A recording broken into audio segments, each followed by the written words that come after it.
మన ప్రభు అయిన యేసుక్రీస్తు నామములో ఈ యొక్క సాయంకాలపు వేళ ఆన్లైన్ బైబిల్ స్టడీకి మిమ్మల్ని అందరినీ కూడా మరొకసారి ప్రేమపూర్వకంగా ఆహ్వానిస్తున్నాను. ముఖ్యంగా ఈ దినాన్ని ఎవరైతే కొత్తగా జాయిన్ అయ్యారో మరి వారిని కూడా ఆ యొక్క ఆన్లైన్ బైబిల్ స్టడీకి ప్రేమపూర్వకంగా మరి వెల్కమ్ చెప్తున్నాను.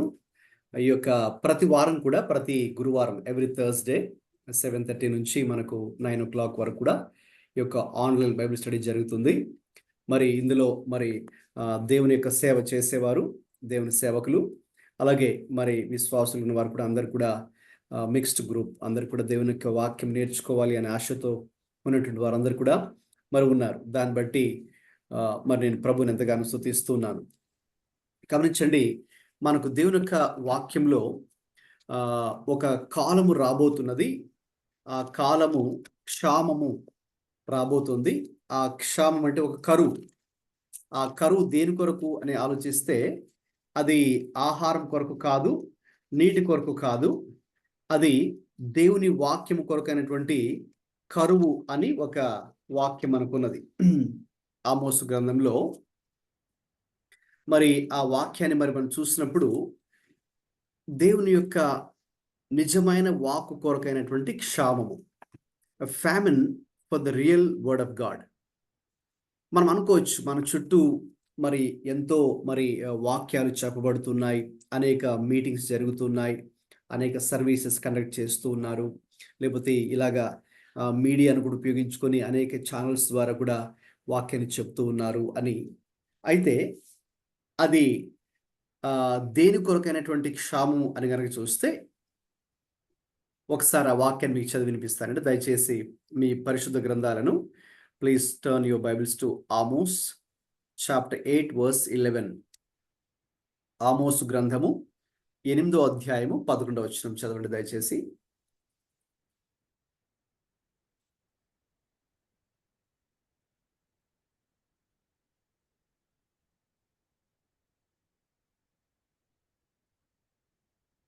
ఎవరైనా పర్వాలేదండి, English or Telugu, please read it.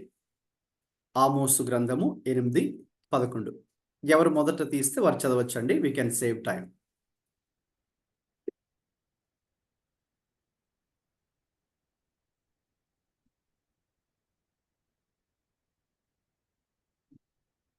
ఎవరు మొదట తీస్తే గో హెడ్ అండి. Okay, sir. Behold, the days are coming, declares the Lord God, when I will send a famine on the land, not a famine of bread nor a thirst for water, but of hearing the words of the Lord. Yes, రాబో దినములలో దేశములో నేను క్షామం పుట్టింతును, అది అన్నపానములు లేకపోవుట చేత కలుగు క్షామము కాక యెహోవా మాటను వినకపోవుట వలన కలుగు క్షామముగా ఉండును. ఇదే యెహోవాకు. So the famine is all about not food and drink. ఈ క్షామము అన్నపానముల కొరకైనటువంటి క్షామము లేక కరువు కాదండి. యెహోవా వాక్కును వినే విషయంలో ఒక కరువు. అంటే మీరు అనుకోవచ్చేమో మన చుట్టూ మరి చాలా మటుకు మీటింగ్స్ జరుగుతున్నాయి, వాక్యం చెప్తూ ఉన్నారు, మీడియాలో టీవీలో వాక్యం చెబుతూ ఉన్నారు, మరి అనేక రకమైన మీటింగ్స్ కూడా మనం వింటూ ఉన్నాం, చాలా మంది ప్రీచర్స్ ఉన్నారు, చెప్తూ ఉన్నారు అని అనుకోవచ్చేమో. కానీ అయితే అక్కడ విషయం ఏంటంటే మరి చాలా మట్టుకు చెప్తూ ఉన్నారు. అయితే ఎంత మట్టుకు అది యెహోవా యొద్ద నుంచి వచ్చినటువంటి నిజమైనటువంటి సత్యమైనటువంటి నిర్మలమైనటువంటి మరి కల్తీ లేని కల్మషం లేని వాక్కు, యెహోవా వాక్కు అన్నదే మనకు ప్రశ్న. రైట్. ఈ రోజుల్లో మనకు మన మార్కెట్లోకి వెళ్తే ఏదైనా మీరు ఒక వస్తువు కొనాలంటే అంటే the original product, genuine product ఉంటుంది, సేమ్ టైం కదండి కౌంటర్ ఫీట్స్ కూడా ఉంటాయి, అంటే నకిలీవి, అంటే మన డూప్లికేట్స్ కూడా ఉంటాయి. అంటే సేమ్ అదే కంపెనీ వాడు ఒరిజినల్ కంపెనీ ఎలాగైతే ఉందో అదే మోడల్లో అదే డిజైన్తో అలాగే చూడడానికి రెండు ఒకేలాగా ఉంటాయి. అయితే ఒకటి జెన్యున్, ఒకటి ఒరిజినల్, ఇంకొకటి డూప్లికేట్, ఫేక్ లేక కౌంటర్ ఫీట్. సో చెప్పాలంటే ఇంకా ఫేక్వి ఎక్కువ ఉన్నాయి ఈ రోజుల్లో మార్కెట్లో కదండి. లేక న్యూస్ కూడా ఫేక్ న్యూస్. సో అన్నీ కూడా అటువంటి నకిలీ, స్వచ్ఛత లేనిది, అడల్టరేటెడ్ కదండి. ఇప్పుడు ఏదైనా మీరు కొనాలన్నా కూడా మీకు ప్యూర్ది దొరకట్లేదు. So same way there will be a famine for the pure word of God. దేవుని యొక్క నిజమైనటువంటి స్వచ్ఛమైనటువంటి వాక్కు కొరకైనటువంటి ఒక కరువు మరి మనకు ఉన్నది అని చెప్పబడుతుంది. Already we're into it. ఎందుకంటే మన చుట్టూ ఎన్నో రకాల అసత్య బోధలు ఒకవైపు, వాటిని మనము కల్ట్స్ అంటాం, ఫాల్స్ టీచింగ్స్ అంటాం. దేవుని చిత్తం మీద God willing I'll be teaching that subject also in the days to come. Like, what are the contemporary false teachings, cults, and how are we to learn the pure word of God? దేవుని యొక్క వాక్యం నుంచి మనం ఎలాగా ఏ బోధన ఎలాగా మరి మనము తెలుసుకోవాలి, డిజర్న్ చేయాలి, వివేచించాలి. ఎందుకంటే దేవుని యొక్క వాక్యంలో ఒక మాట చూడండి. ఇంకొకరు ఎవరైనా బైబిల్లో తిమోతికి పౌలు రాసినటువంటి 2వ పత్రిక 2 తిమోతి chapter 2 verse 3 చదవండి. 2 Timothy chapter 4 verse 3. Sorry. 2 Timothy chapter 4 verse 3. For the time is coming when people will not endure sound teaching, but have itching ears. They will accumulate for themselves teachers to suit their own passions. 4 also అండి. And will turn away from the listening to the truth and wander off into myths. Yes. So as I said that, the famine for the true word of God or the pure word of God. So same thing, Paul also mentions here about that. The days are going to come. So at ఎటువంటి దినములు అంటే అవి హితబోధను, మనుషులు ఏ రీతిగా ఉంటారంటే హితబోధను, కింద foot notes లో అయితే ఇక్కడ ఆరోగ్యకరమైనటువంటి బోధ, healthy teaching, the pure word of God. Okay, so అది జనాలు ఇష్టపడరండి. అంటే వాక్యం ఉన్నది ఉన్నట్టుగా మనం చెప్పినప్పుడు దాన్ని ఇష్టపడకుండా, మరి దాన్ని సహించకుండా మరి దేన్ని ఇష్టపడతారు? ప్రజలందరూ కూడా దురద చెవులు గలవారై తమ స్వకీయ దురాశలకు అనుకూలమైన బోధకులను తమ కొరకు పోగు చేసుకుని సత్యమునకు చెవినియక, అంటే వాళ్ళ ట్రూత్ ఏదైతే ఉందో దేవుని యొక్క వాక్యం, ఓకే, దానికి వారు మనసు పెట్టకుండా మరి దేనికి మనసు పెడతారు, దేన్ని ఇష్టపడతారంటే కల్పనా కథల వైపు తిరుగు కాలము వచ్చును అన్నారు కదండి. Exactly same thing. So note these 2 verses. 1 ఆమోసు 8:11 చదివాము ఓల్డ్ టెస్టిమెంట్లో. న్యూ టెస్టిమెంట్లో కూడా పౌలు గారు ఇదే అంశం గురించి మాట్లాడుతూ ప్రజలు మరి సత్య బోధ, హిత బోధ, ఆరోగ్యకరమైన బోధ, the true teaching of the word of God కాకుండా మరి మిగతా అన్ని కూడా కల్పనా కథల వైపు వెళ్ళే కాలం వచ్చును. అటువంటి బోధకులు కూడా చాలా మంది ఉన్నారు. ప్రజలు కూడా ఎక్కువ శాతం మరి అటువంటి వాటి వైపు కూడా వాళ్ళు కూడా వెళ్ళడానికి ఇష్టపడుతూ, రైట్, అల్టిమేట్గా what happens is they are away from the truth, they go astray from the truth. Truth is nothing but Jesus himself. At the same time truth is the word of God. So the pure word of God, what is there, మన చేతుల్లో, మన హస్తాలు ప్రభు ఏదైతే మనకి పరిశుద్ధ గ్రంథాన్ని ఇచ్చి ఉన్నారో, ఇటువంటి వాక్యానుసరమైనటువంటి బోధల నుంచి మనము ప్రక్కకు తొలగిపోయే ప్రమాదాలు ఈ అంత్యకాలంలో, దీస్ ఎండ్ డేస్, లాస్ట్ డేస్లో మనకు చాలా ఉన్నాయి. అందుకే మనం చాలా జాగ్రత్తగా ఉండాలి. మనందరూ కూడా వాక్యం ఎక్కువగా ప్రేమించేవారుగా ఉండాలి, ఎక్కువగా వాక్యాన్ని ధ్యానించేవారుగా ఉండాలి. అందుకే నేను ఇప్పుడు చెప్తూ ఉంటాను, అపోస్తలుల కార్యాలు 17:11లో, if you read book of Acts chapter 17 verse 11, there is a people called Bereans, right? There is a place called Berea where the believers of Berea are considered to be a noble people. Why? ఎందుకంటే వారు ప్రతిరోజు లేఖనములను పరిశోధించుచు వచ్చిరి. In fact ఇక్కడ మీరు గనక బ్యాక్గ్రౌండ్లోకి వెళ్ళి, కాంటెస్ట్లోకి వెళ్ళి చూస్తే గనక అక్కడ పౌలు అక్కడ వారు బోధిస్తున్నాడు. పౌలు బోధించినప్పటికీ కూడా ఆ యొక్క బెరయ అనే ప్రాంతంలోని విశ్వాసులు ఏం చేశారంటేనండి, ప్రతిదినము వారు పౌలు శీలుడు చెప్పుచున్న సంగతులు ఇలాగున్నవో లేవో, అంటే వాక్యములో అలాగున్నాయో లేవో అని వారు పరిశీలించుచు వచ్చిరి. ఎవ్రీడే, రైట్, వారు దేవుని యొక్క వాక్యాన్ని పరిశీలిస్తూ ఉన్నారు. Examine, everyday they were examining the scriptures. అంటే ఒక లోతైనటువంటి ఒక అధ్యయనం. ఎగ్జామిన్ అన్నప్పుడు అక్కడ వాడబడినటువంటి Greek word anakrino, which means a deeper investigation. కాబట్టి మనం వాక్యాన్ని ఏదో పైకి చదువుకుంటూ వెళ్ళిపోవడం కాదు. కొంతమంది జస్ట్ ఓన్లీ క్యాలెండర్లో ఉన్న వాక్యాన్ని చూసి ఆ రోజుకి ఏదో చిన్న ఆ వాక్యం చదువుకుని ఆ చిన్న ప్రేయర్ చేసుకుని ఇంకా అయిపోయిందిలే మన డివోషన్, ఈ రోజుకి అయిపోయింది అన్నట్టుగా సాటిస్ఫై అవుతుంటారు. కొంతమంది ఏదో ఒక అధ్యాయం చదివేశాను చాలు అన్నట్టుగా వాళ్ళు ఫీల్ అవుతుంటారు. అయితే వాక్యమును you need to do a deeper investigation, a deeper study. So అప్పుడు మాత్రమే ఇందులో ఉన్నటువంటి సత్యాన్ని మరి మనం గ్రహించేవారుగా ఉంటాం. ఎప్పుడైతే ఆ రీతిగా మనం వాక్యాన్ని అధ్యయనించడం అలవాటు చేసుకుంటామో, నేర్చుకుంటామో, definitely you will know and you will get the discernment. ఏంటి? వివేచన ప్రభు మనకి ఇస్తాడు. అప్పుడు ఏది నిజము, ఏది నిజమైనది కాదు, ఏది సత్యము, ఏది సత్యమైనది కాదు, ఏది ప్రభు యొద్ద నుంచి వచ్చింది, ఏది మరి సాతాను యొద్ద నుంచి వచ్చింది, ఏది ఆత్మ సంబంధమైనది, ఏది శరీర సంబంధమైనది, లేక లోక సంబంధమైనది ఏంటి? You will discern what is spiritual or what is godly or what is biblical. On the other hand, you will also discern what is the worldly or what is from the devil. Okay, what is not of God అనేది ఆ clear discernment ప్రభు మనకి ఇస్తారు. So that is why, that's the one of the purposes why we started this online Bible study. So మరి మనం last year నుంచి కూడా ఈ రీతిగా ఆన్లైన్ బైబిల్ స్టడీ ప్రారంభించబడిన ఉద్దేశం కూడా మనందరూ కూడా ఎవరైతే ఈ గ్రూప్లో పార్టిసిపేట్ చేస్తున్నారో మనందరూ కూడా దేవుని యొక్క వాక్యాన్ని ప్రేమించే వారిగా ఉండాలి. దేవుని యొక్క వాక్యాన్ని లోతైన విధానంలో మరి ఇన్ డెప్త్ వేలో అధ్యయనం చేస్తూ, సిస్టమాటిక్ వేలో ఒక క్రమమైన రీతిలో అధ్యయనం చేస్తూ, సేమ్ టైం అందులో చెప్పబడుతున్నటువంటి విషయాలు, సత్యాలు మన జీవితానికి, మన ప్రాక్టికల్ లైఫ్ కూడా మరి మనము అన్వయించుకోవాలి. So why are we studying the Bible?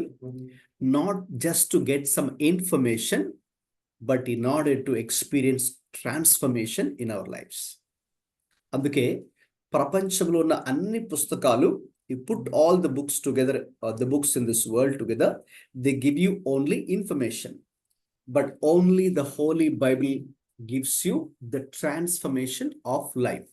పరిశుద్ధ గ్రంథం మాత్రమే, ప్రపంచంలో అన్ని పుస్తకాలు మనకి ఏదో ఒక సమాచారాన్ని, ఇన్ఫర్మేషన్ ఇస్తాయి. కేవలం పరిశుద్ధ గ్రంథం మాత్రమే మనకు మన జీవితాన్ని మార్చేదిగా ఉంది. దైవికమైనటువంటి మార్పు కేవలము పరిశుద్ధ గ్రంథంలో మాత్రమే మనకు, you will experience the divine change in our lives and the divine transformation in our lives. So as we study God's word week after week, Mari, this should be our prayer that, Lord, continue to transform my life.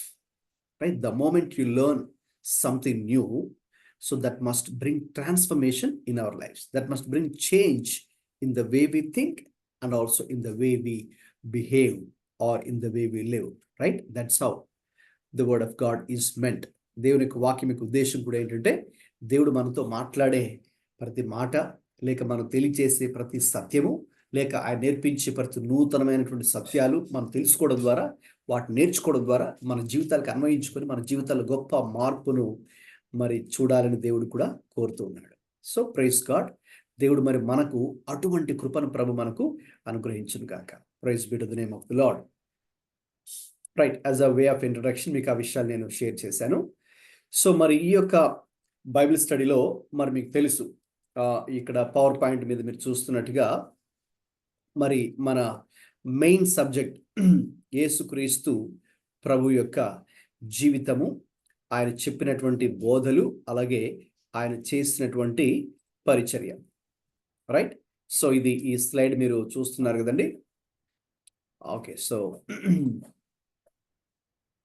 మన main subject ఏంటంటే యేసుక్రీస్తు ప్రభువారి యొక్క జీవితము, ఆయన చెప్పినటువంటి బోధలు, అలాగే ఆయన జరిగించిన పరిచర్య. So this is the main subject, the life, teachings and ministry of Jesus Christ.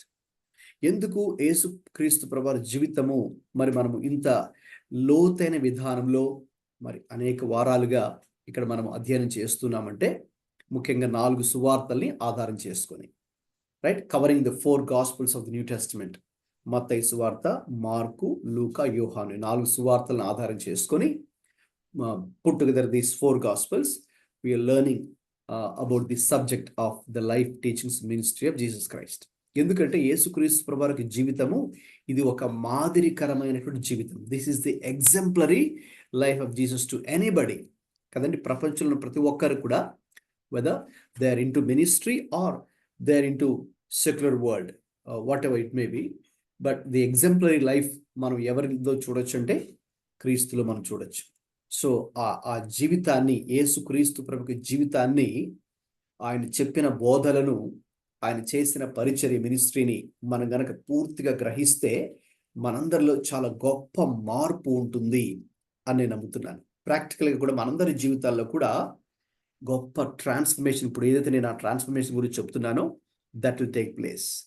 So అందుకే ఒక భక్తుడు ఏమని చెప్పారంటే, the more you read 4 Gospels, the more you become like Christ. క్రీస్తు వలె మనం మారాలి అంటే ప్రాక్టికల్గా మరి ఎప్పుడు కూడా ఈ 4 సువార్తలను చదువుతుంటే మనం కూడా క్రీస్తు వలె మారడానికి అవకాశం ఉంటుంది. ఓకే, సో మనం ఇదివరకే ఈ సబ్జెక్ట్లో నేను మీకు ద లైఫ్ ఆఫ్ క్రైస్ట్ అనేది మనం కంప్లీట్ చేసాం. అది ఫస్ట్ పార్ట్ కింద. సెకండ్ పార్ట్గా we are now studying the teachings of Jesus Christ. యేసుక్రీస్తు ప్రభు చెప్పినటువంటి ఆ బోధనలు ఏవైతే ఉన్నాయో అవి మనం స్టడీ చేస్తున్నాం. అందులో భాగంగా ఇప్పుడు ద ప్రజెంట్ టాపిక్ ఏంటంటే పారబుల్స్. యేసు ప్రభు వారు ఆయన 40కి పైగానే మరి 4 సువార్తలు చదివినప్పుడు you see the parables. Okay, so parable అనే మాటకు మీనింగ్ ఏంటో ఎవరు చెప్పగలరండి? ఎవరైనా మైక్ ఆన్ చేసుకొని చెప్పండి. ఇంతకుముందు మీరు అటెండ్ అయ్యారు కదా, సో నేను చెప్పాను ఉపమానం. So what is that definition I gave? ఉపమానం అన్నప్పుడు ఏంటి, దాని అర్థం ఏంటి? ఎవరికైనా గుర్తుందా? ఇంతకుముందు క్లాసెస్ అంటే చెప్పండి.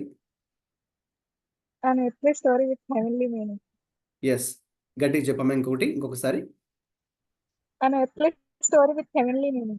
Yes, an earthly story with a heavenly meaning. కావాలంటే రాసుకునే వారు కూడా రాసుకోవచ్చు. What is a parable? An earthly story with a heavenly meaning. Okay, పరలోకపు అర్థముతో కూడుకున్నటువంటి భూ సంబంధమైన ఒక కథ. రైట్. సో కాబట్టి యేసుక్రీస్తు ప్రభువారు చేసినటువంటి బోధల్లో ఆయన ఉపమానం లేకుండా ఏది బోధించలేదు అని ఉంటుంది కదండి. ఇంతకుముందు మనం వాటిని చూసాం. ఒక పారబుల్ లేకుండా ఆయన ఏది కూడా బోధించలేదు అని. అంటే ఎందుకు? సింపుల్, ఆయన చెప్పేటటువంటి ఆ యొక్క హెవెన్లీ మీనింగ్తో కూడుకున్నటువంటి ఉద్దేశం అంటే పర సంబంధమైన విషయాలు, పరలోకానికి సంబంధించిన విషయాలు, లేక స్పిరిచువల్ థింగ్స్, ఆత్మీయ విషయాలు మనం ఈ భూమి మీద ఉన్నాం కాబట్టి మనం వాటిని అర్థం చేసుకోవాలంటే ఖచ్చితంగా ఏదో ఒక దాంతో ఎగ్జాంపుల్ చెప్తూ రిలేట్ చేస్తూ చెప్పినప్పుడే మనకి ఆ విషయాలు అర్థమవుతాయి కదండి. సేమ్ వే యేసయ్య కూడా అదే అప్రోచ్ ఆయన కూడా తీసుకున్నారు. That is why he spoke in parables. So మరి ఆ ఉపమానం గురించి మనం ఇంతకుముందు క్లాసెస్లో మరి వివరించాను. అందులో భాగంగా సుమారు 40కి పైగా ప్రభు చెప్పిన ఉపమానములు ఉన్నాయని చెప్పాను. అందులో భాగంగా మరి మనము విత్తువాడి ఉపమానము దాన్ని కవర్ చేశాం. we've studied the parable of the sower. అలాగే we've studied parable of the wise and foolish virgins.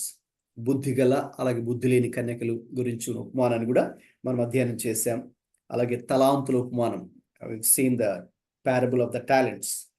అలాగే Pharisee and the tax collector, పరిసయుడు మరియు సుంకరిని గురించినటువంటి ఉపమానాన్ని కూడా మనం ఇదే క్లాస్లో ఇంతకుముందు అధ్యయనం చేశాం.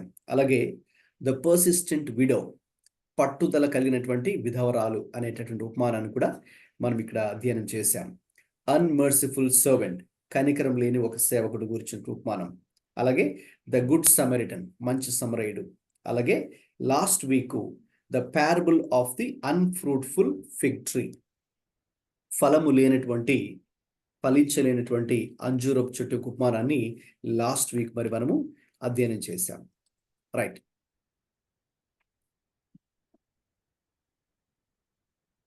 ఈరోజు మనము లూకా సువార్త 15వ అధ్యాయమును ఆధారం చేసుకుని, ఒక విధంగా చెప్పాలంటే ఈ యొక్క 15వ అధ్యాయంలో 3 ఉపమానములు ఉన్నాయి. There are 3 parables in Luke chapter 15. Right. Okay, ఇప్పుడు గ్రూప్లో ఉన్నవారు ఎవరైనా మైక్ ఆన్ చేసుకొని ఆ స్లైడ్ మీద మీరు చూస్తున్నారుగా ఆ 3 పాయింట్స్ లేక 3 పారబుల్స్ ఏంటో చదవండి ఒకటి తర్వాత ఒకటి.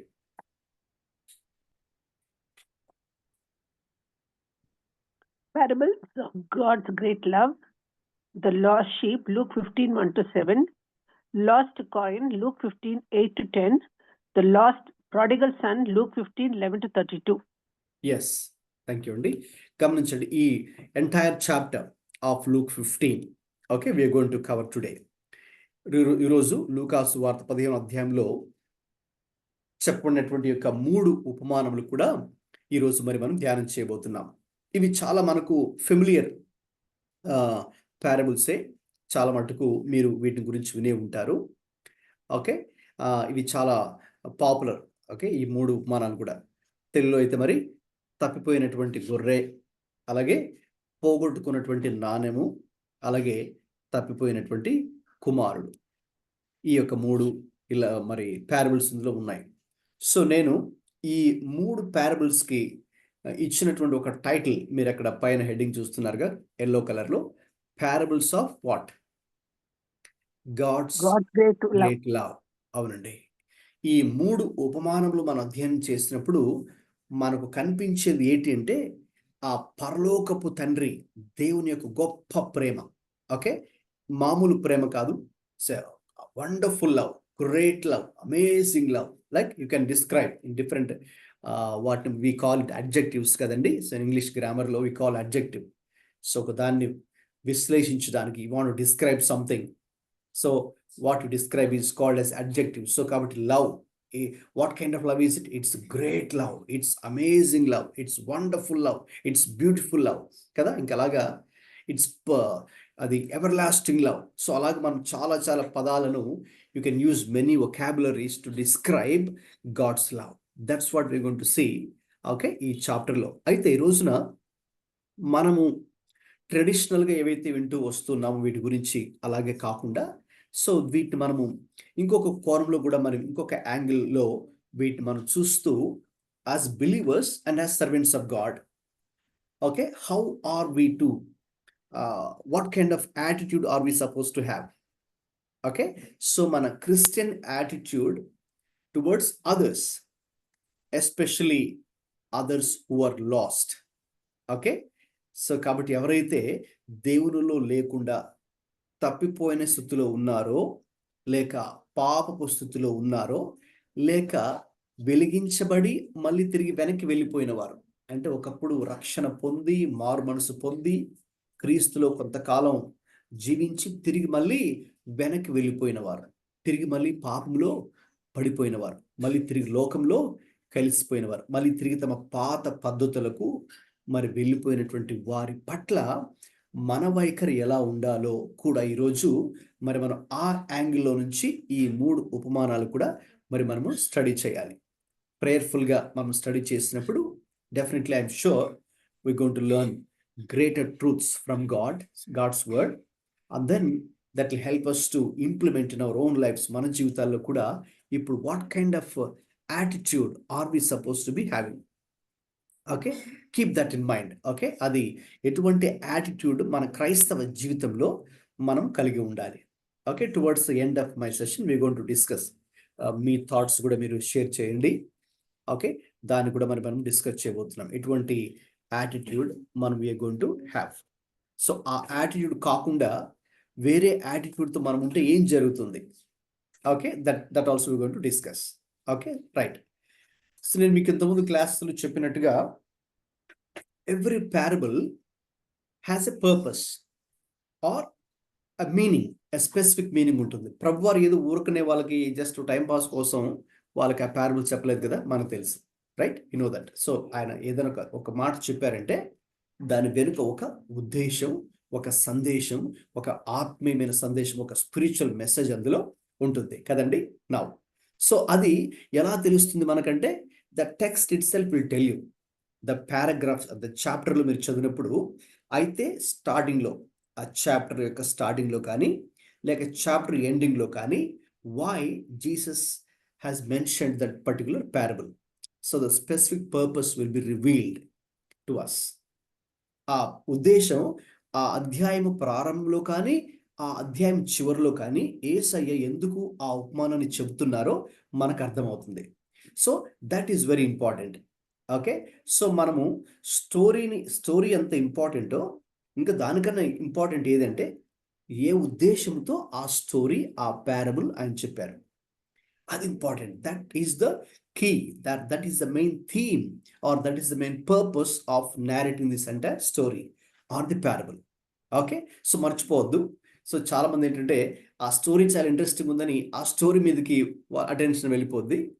వాస్తవమే, బికాజ్ అందరికీ స్టోరీస్ అంటే ఇష్టమే. ఏ ఏజ్ వాళ్ళకైనా కూడా ఇష్టపడతారు కదండి stories. Every one like stories. So there is a little ఏంటది డేంజర్ ఇన్ ఇట్. ఎందుకంటే just only focusing on the story, forgetting the true meaning or the main spiritual message of that particular parable. So స్టోరీలోన డీటెయిల్స్లో మనం study చేస్తున్నప్పుడు keep in mind that what is the main purpose or what is the main message, what is the spiritual message behind this story. ఎందుకంటే యేసయ్య అది చెప్పడానికి ఈ యొక్క కథను ఆయన వివరించవలసి వచ్చింది. మనం కూడా అంతే కదండి. ఒక విషయాన్ని ఏదైనా చెప్పడానికి వాళ్ళకి అర్థం కాకుండా ఉంటే ఏం చేస్తాము, వేరే దాంతో పోల్చి చెప్పి అప్పుడు మనం అది చెప్తాం కదండి.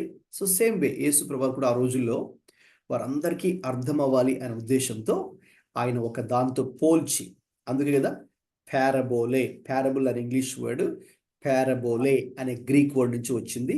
పారబోలే అంటే దాని అర్థం ఏంటంటే what is meaning of parabole, seeing together, అంటే పక్క పక్కనే ఇన్ కంపారిజన్, అంటే ఒకదానితో ఇంకొకటి పోల్చి పక్క పక్కన పెట్టి చెప్పడం, కంపేర్, ఒకదాన్ని ఇంకొక దాంతో కంపేర్ చేసి పోల్చి చెప్పడం, అదే పారబుల్ అంటే. Okay right, hope your ready with this text. ఈరోజు ఈ చాప్టర్ని మరి మనము అధ్యయనం చేయబోతున్నాము. మొదటి 2 వచనాల్లో మీరు కనుక చూస్తే you have the main purpose behind narrating these 3 parables. ఈ 3 ఉపమానములు ఎందుకు యేసయ్య చెప్పారో మనం గ్రహించాలంటే దాని ఉద్దేశము 15వ అధ్యాయము మొదటి 2 వచనాల్లో ఉంది. ఓకే, అది మర్చిపోకూడదు. చదవండి, మరి ఎవరైనా మైక్ ఆన్ చేసుకుని చదవండి.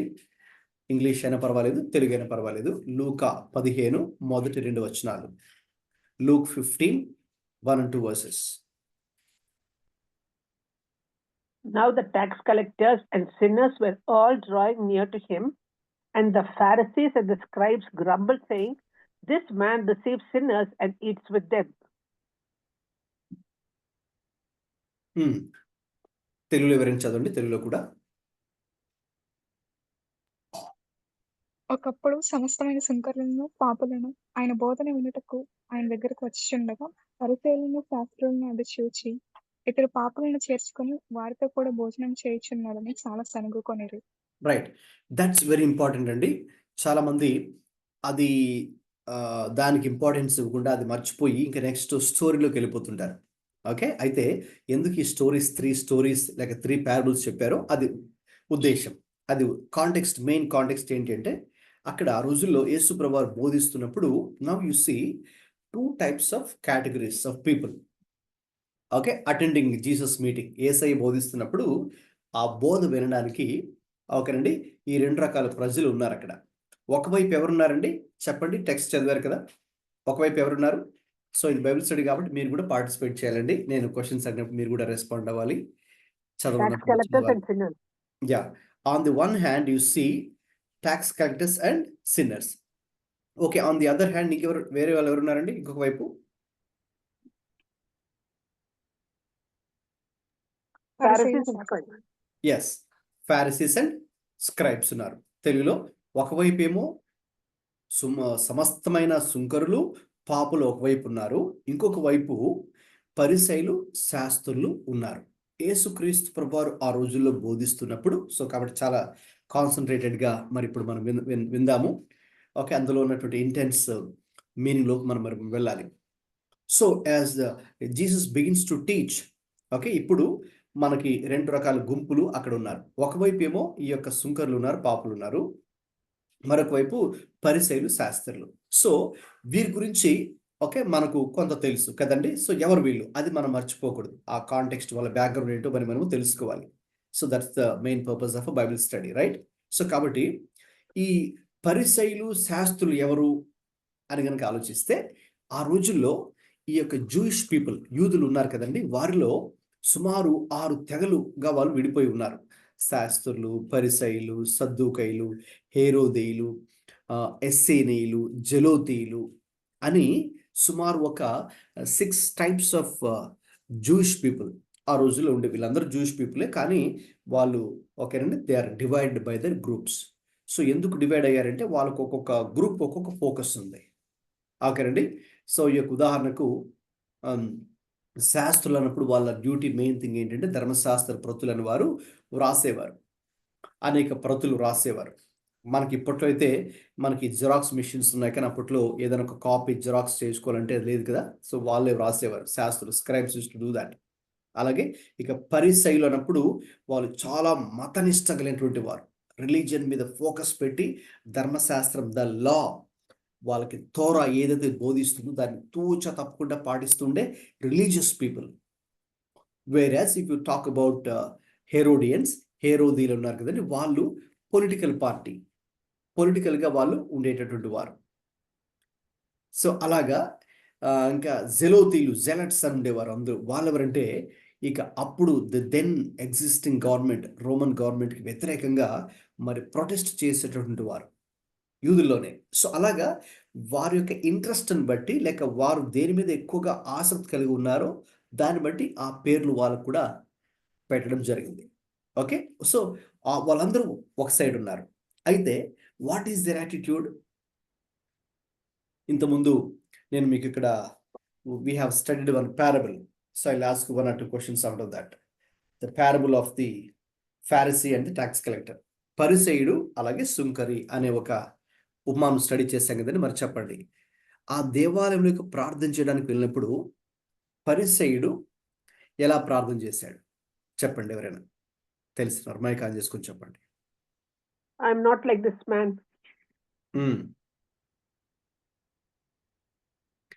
సుంకరి ఎలా ప్రార్థన చేశాడండి మరి? And this Pharisee looked up, had prayed, but the sinner did not even have the guts to look up towards heaven. Yes.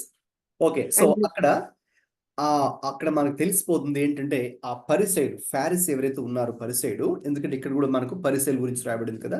So పరిసయుల attitude ఎలా ఉంది అంటే, వాళ్ళు ఇదిగో మేము ధర్మశాస్త్రం చెప్పినట్లుగా అంతా చేస్తూ ఉన్నాము, లేకపోతే ధర్మశాస్త్రం గురించినటువంటి మాకు ఆ యొక్క జ్ఞానం మాకున్నది, we know what the law says or we are following, అంతా కూడా స్ట్రిక్ట్గా అది మేము ఫాలో అవుతున్నాము, లేకపోతే ఆ యొక్క రిలీజియస్ సెరమనీస్ ఏవైతే ఉన్నాయో ఆ ఆచారాలు సాంప్రదాయాలన్నీ కూడా పక్కగా ఫాలో అవుతున్నాము అనే ఒక అతిశయం, లేకపోతే దాన్ని బట్టిన వచ్చేటువంటి ఒక గర్వం వారిలో ఉండేది.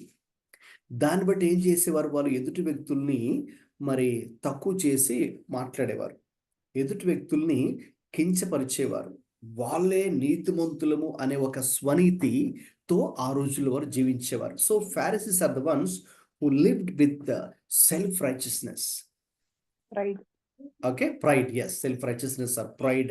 Okay, అలాగా అది చాలా మంది క్రైస్తవులు ఈ రోజుల్లో కూడా అలా ఉండొచ్చు. So that's a trap again, that's a temptation for us also. We need to be very cautious and careful about that. Okay, we need not to be people of self-righteousness.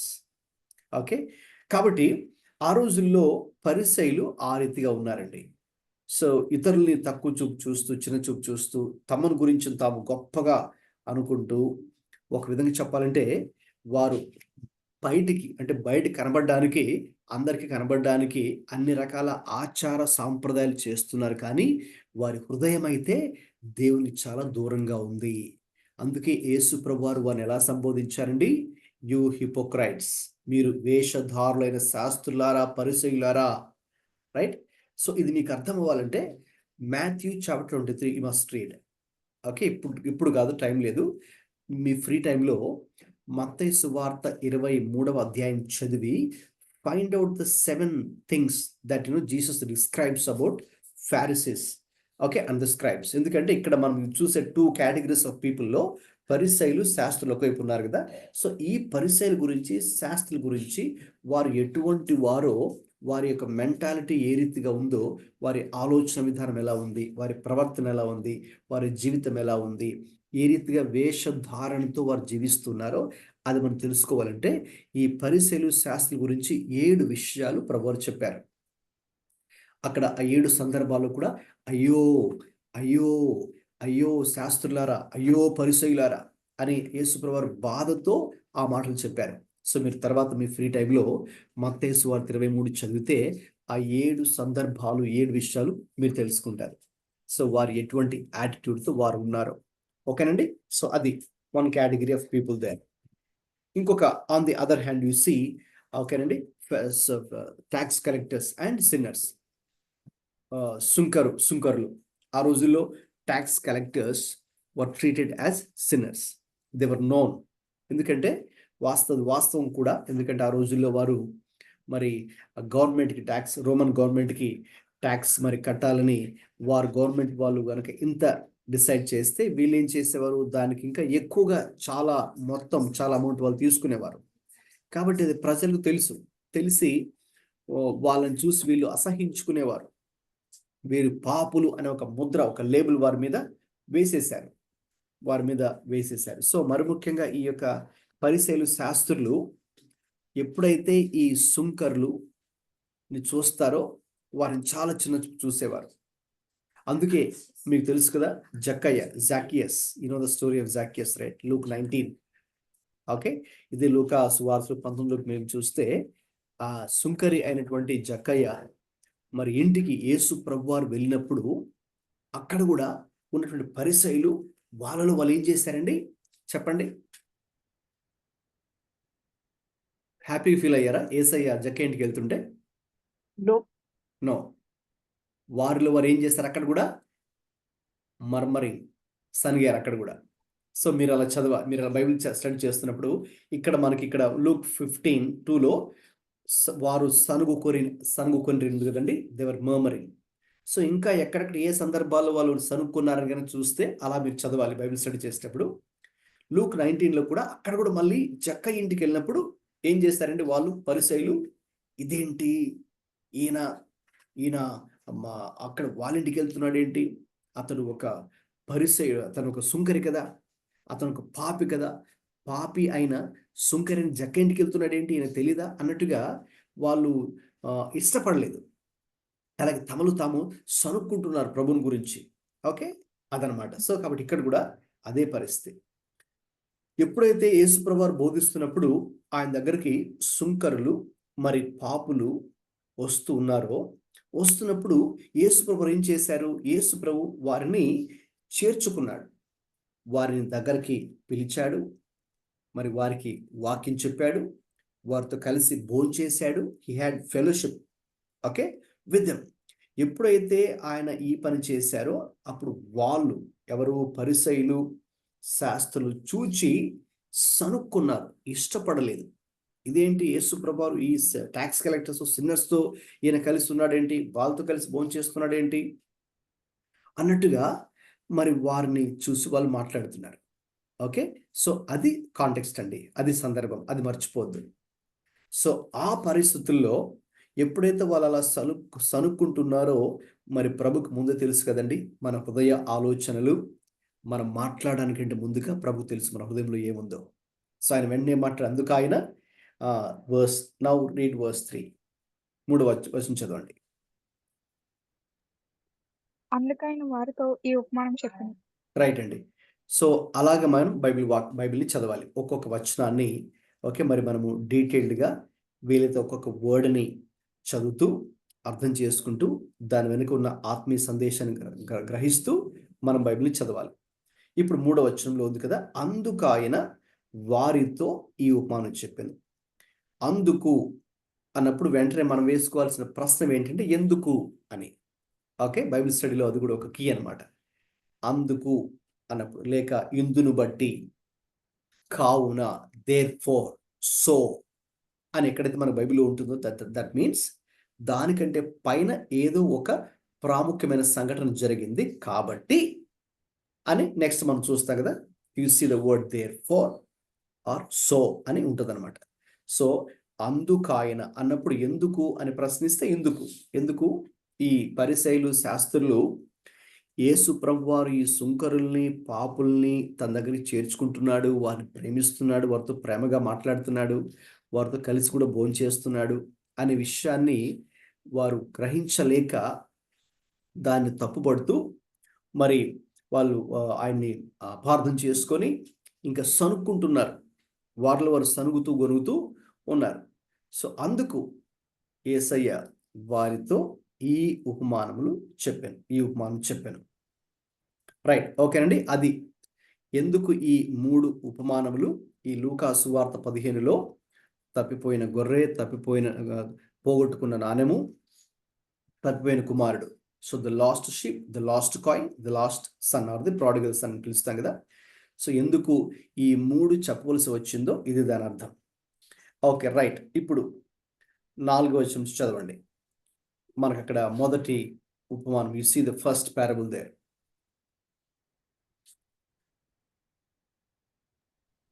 So he told them this parable. What man of you, having 100 sheep, if he has lost one of them, does not leave the 99 in the open country and go after the one that is lost until he finds it? Continue. 7 దాకా చదవండి. Read up to 7. And when he has found it, he lays it on his shoulders, rejoicing. And when he comes home, he calls together his friends and his neighbors, saying to them, "Rejoice with me, for I have found my sheep that was lost." Just so I tell you, there will be more joy in heaven over one sinner who repents than over 99 righteous persons who need no repentance. Right, గమనించండి, very important. ఒకవేళ మీరు ఇంతకుముందు దీన్ని విని ఉండొచ్చేమో, అయితే ఈరోజు మనం దాన్ని ఇంకో కోణంలో చూడబోతున్నాం. చాలా జాగ్రత్తగా మీరు అటెంటివ్గా వినాలని, వీలైతే అక్కడక్కడ పాయింట్స్ నోట్ చేసుకోవాలని. ఒకవేళ దీనికి సంబంధించిన క్వశ్చన్స్ వచ్చినా కూడా మీరు వెంటనే అక్కడ రాసుకొని టెక్స్ట్ పెట్టచ్చు, లేదంటే చివరిలో మీకు టైం ఇచ్చినప్పుడు అప్పుడైనా మీకున్న క్వశ్చన్ అడగచ్చు, లేక మీ థాట్స్ కూడా మీరు అక్కడ చివరిలో షేర్ చేసుకోవచ్చు. యేసు ప్రభువారు చెప్పినటువంటి మొదటి ఉపమానము ద లాస్ట్ షీప్, తప్పిపోయినటువంటి గొర్రె. సో మీలో ఒకవేళ ఎవరికైనా ఒక 100 గొర్రెలు ఉంటే వాటిలో ఒకటి కనుక తప్పిపోయింది అనుకోండి. ఓకే, అప్పుడు అతను ఏం చేస్తాడు? సరే ఒకటే కదా, పోతే పోయిందిలే అని వదిలిపెడతాడండి? నిజమైన కాపరైతే వదిలిపెట్టాడు కదా. నిజమైన కాపరైతే, ప్రేమ కలిగినటువంటి కాపరైతే, అతడు జెన్యూన్ అయితే కనుక వాటిని ఒక్క గొర్రె తప్పిపోయినా అతడు వదిలిపెట్టాడు. మరి ఏం చేస్తాడంటే, మరి 99ని అడవిలో విడిచిపెట్టి తప్పిపోయినటువంటి గొర్రె దొరికే వరకు దాన్ని వెతికి, దొరికిన తర్వాత సంతోషంతో తన భుజాల మీద వేసుకొని ఇంటికి వచ్చి తన స్నేహితుల్ని, పొరుగు వారిని అందరిని పిలిచి ఏం చెప్తాడు? ఇదిగో మీరు నాతో కూడా సంతోషించండి, తప్పిపోయిన నా గొర్రె దొరికింది అని వారితో చెప్తాడు కదా. అంటే ఆ గొర్రె అన్ని గొర్రెలతో పాటు కలిసి ఉంది, అయితే ఏదో కారణం చేత తప్పిపోయింది. మరి తప్పిపోయిన తర్వాత ఆ గొర్రెల కాపరి, ఆ షెపర్డ్ ఏం చేశాడంటే, ఆ మిగతా 99ని అక్కడే విడిచిపెట్టేసి, ఎందుకంటే అవన్నీ కూడా ఇంకా ఎక్కడికి వెళ్ళవు, అక్కడే ఉంటాయి. సో ఈ ఒక్క తప్పిపోయింది ఎక్కడ తప్పిపోయింది? అది ఎక్కడ చిక్కుకుంది? ఏదైనా పొదల్లో ఇరుక్కుపోయిందా? లేకపోతే ఇంకా ఏదైనా ప్రమాదం ఏదైనా జరిగిందా? సో ఏ కారణం చేత తప్పిపోయింది? ఏ కారణం చేత తప్పిపోయినప్పటికీ కూడా అతను వెళ్ళి వెతికి, అది కూడా ఏదో కొంతసేపు వెతికి మళ్ళీ ఆపేసేది కాదు కదా. ఎప్పటిదాకా అతను వెతుకుతున్నాడంటండి? అక్కడ ఏం రాయబడింది? వర్స్ 5లో, వర్స్ 4 ఎండింగ్లో ఏముందండి? ఎప్పటిదాకా అతను వెతుకుతాడండి? Until he finds it. Yes, అది దొరికే వరకు. అంటే అది ఎంత టైం తీసుకున్నా, ఎంత రిస్క్ అందులో ఇన్వాల్వ్ అయి ఉన్నా, ఓకే, అతను అలసిపోయి ఉన్నప్పుడు కూడా అది దొరికే వరకు కూడా అతను మాత్రం దాన్ని వెతుకుతూనే ఉంటాడు. అంటే అక్కడ there you see his heart, లేకపోతే his love for the sheep. ఆ గొర్రె పట్ల తనుకున్నటువంటి ఆ యొక్క ప్రేమ ఏంటో మరి మనకు అక్కడ అర్థమవుతుంది. సో అలాగే ఇంకెప్పుడైతే అది దొరుకుతుందో ఆయన చాలా సంతోషంతో, చాలా ఆనందంతో ఆయన ఏం చేస్తున్నాడండి?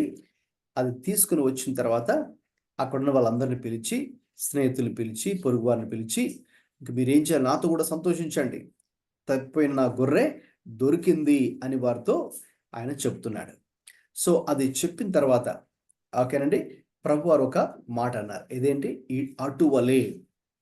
అటువలే మారు మనస్సు అక్కరలేని 99 మంది నీతిమంతుల విషయమై కలుగు సంతోషము కంటే మారు మనస్సు పొందు ఒక్క పాప విషయమై పరలోకమందు ఎక్కువ సంతోషం కలుగును. చూస్తారా ఇప్పుడు అక్కడ 99 గొర్రెలు ఎవరికి సాదృశ్యం ప్రభువు చెప్తున్నారండి? ఆ వర్స్ చదివారు కదా, చెప్పండి మరి. Righteous persons who yes, need no repentance. అవునండి. ఆ 99 గొర్రెలు ఎవరికి సాదృశ్యంగా ఉన్నారు అంటే మారు మనసు అక్కరలేని, ఓకేనండి, నీతిమంతులు. ఓకే, ఇప్పుడు నౌ యు టెల్ మీ, ఇప్పుడు వీరు మనం ఎవరితో కంపేర్ చేయొచ్చు? పైన ప్రభువారు చెప్పినటువంటి వ్యక్తులతో 1-2 వచనాలు ఆధారం చేసుకొని, ఎస్, పరిసయ్యులు అలాగే శాస్త్రులు ఉన్నారు కదండి. సో కాబట్టి ఈ 99 మంది మేము నీతిమంతులు అని అనుకుంటూ ఉన్నారు. వాస్తవంగా అయితే that is not the real righteousness, it is self righteousness. తర్వాత ఆ యొక్క వారి దృష్టిలోనే నీతిమంతులు, అయితే దేవుడు వారి నీతిమంతులుగా చూడట్లేదు. అది మనకి ఎలా తెలుసు అంటే, నేను చెప్పాను కదా మత్తయి 23లో యేసు ప్రభువారు వారిని చూచినప్పుడు పరిసయ్యులను కానీ శాస్త్రులను కానీ వారు ఎలా ఉన్నారు అంటే వారు వేషధారుల వలె వారు ఉన్నారు. స్వనీతి. ఎందుకంటే చూడండి, ఈ పరిసయ్యులలో ఎప్పుడు కూడా నేను చెప్పినట్టుగా స్వనీతి. ఆ విషయానికి వస్తే మనందరికీ తెలిసినటువంటి అపోస్తలుడైన పౌలు, ఓకే, ఒకసారి ఆయన ఎలా జీవించాడో, ఒకప్పుడు ఆయన ఆత్మీయ స్థితి ఎలా ఉందో కూడా మనం ఒకసారి చూద్దాం. ఫిలిప్పీ పత్రిక 3వ అధ్యాయము 9వ వచనం చదవండి. Read Philippians chapter 3 verse 9.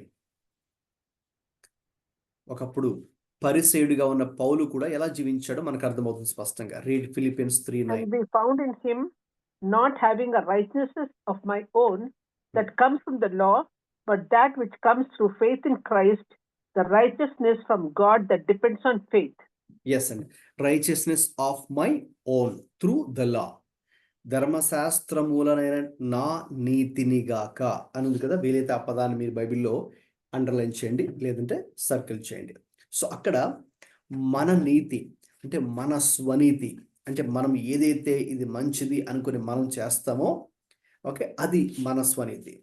Okay, అయితే మన స్వనీతి వేరు, దేవుడు ఆశిస్తున్న కోరుకున్న నీతి అది వేరు, దైవ సంబంధమైనటువంటి నీతి వేరు. సో కాబట్టి ఆ రోజుల్లో ఈ పరిసయ్యులు శాస్త్రులు ఎలా జీవించారంటే స్వనీతితో జీవించారు. అంటే అది దేవుడి దృష్టిలో దేవుడు దాన్ని నీతిగా చూడలేదు. ఇంకా నీతిగా చూడకపోగా దేవుడు ఇంకా వారిని చెప్పాలంటే ఆ రోజుల్లో బాప్తిస్మం ఇచ్చే యోహాను కూడా కదండి వారిని గద్దించాడు. బాప్తిస్మం ఇచ్చే యోహాను కూడా వారిని ఎందుకు గద్దించాల్సి వచ్చింది చెప్పండి ఎవరైనా తెలిసిన వారు? పరిసయ్యుల్ని శాస్త్రుల్ని ఎందుకు బాప్తిస్మం ఇచ్చే యోహాను యేసుక్రీస్తు కంటే ముందుగా వచ్చినటువంటి ఆయన కూడా ఎందుకు గద్దించవలసి వచ్చింది? మారు మనసుకు తగిన ఫలం లేదు. ఓకే, ఆయన వీరిని ఎలా సంబోధించాడు మనం గనక చూస్తే ఆశ్చర్యపోతాం. చూడండి, మత్తయి సువార్త 3వ అధ్యాయము 7వ వచనం.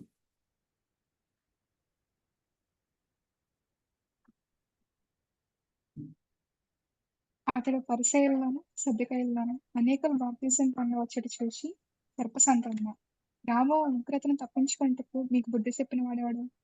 మారు మనసుకు గమనించండి, ఫలించింది. ఆ రోజుల్లో వారు తమ గురించి తాము చాలా గొప్పగా అనుకుంటున్నారు. మేము అబ్రహాము సంతానం అని వాళ్ళు అనుకుంటున్నారు. మేము నీతిమంతులు, పరలోక రాజ్యానికి మేము వారసులు, దేవుడు మమ్మల్ని ఎన్నుకున్నాడు, ఏర్పాటు చేసుకున్నాడు, మాకు ధర్మశాస్త్రం తెలుసు, మేము అన్ని ధర్మశాస్త్ర ప్రకారంగా అన్ని సాంప్రదాయాలు అన్ని ట్రెడిషన్స్ ఫాలో అవుతున్నాము అని అనుకుంటున్నారు. కానీ ఓకే, ఆయన బాప్తిస్మం ఇచ్చే యోహాను ఎలా అడ్రస్ చేశాడని వారిని సర్ప సంతానం. యాక్చువల్గా అయితే వీరు అబ్రహాము సంతానం అనుకుంటున్నారు, కానీ ఆయన ఎలా చెప్పాడు, మీరు అబ్రహాం సంతానం కాదండి, మీరు అపవాది సంతానం. సర్ప సంతానం అంటే అదే కదండి, అపవాది సంతానం అని.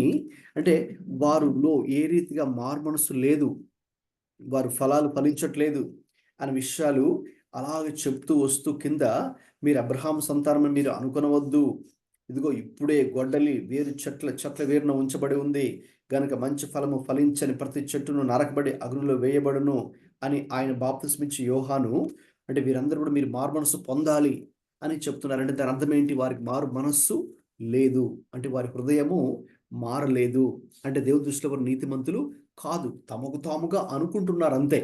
అంటే మాకు ధర్మశాస్త్రం తెలుసు, లేక ధర్మశాస్త్ర ప్రకారంగా మేము చేస్తూ ఉన్నాము కాబట్టి మేము నీతిమంతులని అనుకుంటున్నారు. కానీ వాస్తవంగా అయితే వారు తప్పిపోయిన స్థితిలో వారు ఉన్నారు. అంటే అక్కడ యేసయ్య చెప్పినటువంటి మాట ప్రకారంగా మనం చూస్తే తిరిగి లూకా 15లో మరి 7వ వచనం చూస్తే అది కీవర్స్. ఓకేనండి, అది కీవర్స్. యాక్చువల్గా అదే కీవర్స్ మనకి ఈ చాప్టర్లో తర్వాత కూడా రిపీట్ అవుతుంది. తర్వాత కూడా మరి మనం చూద్దాం దాన్ని.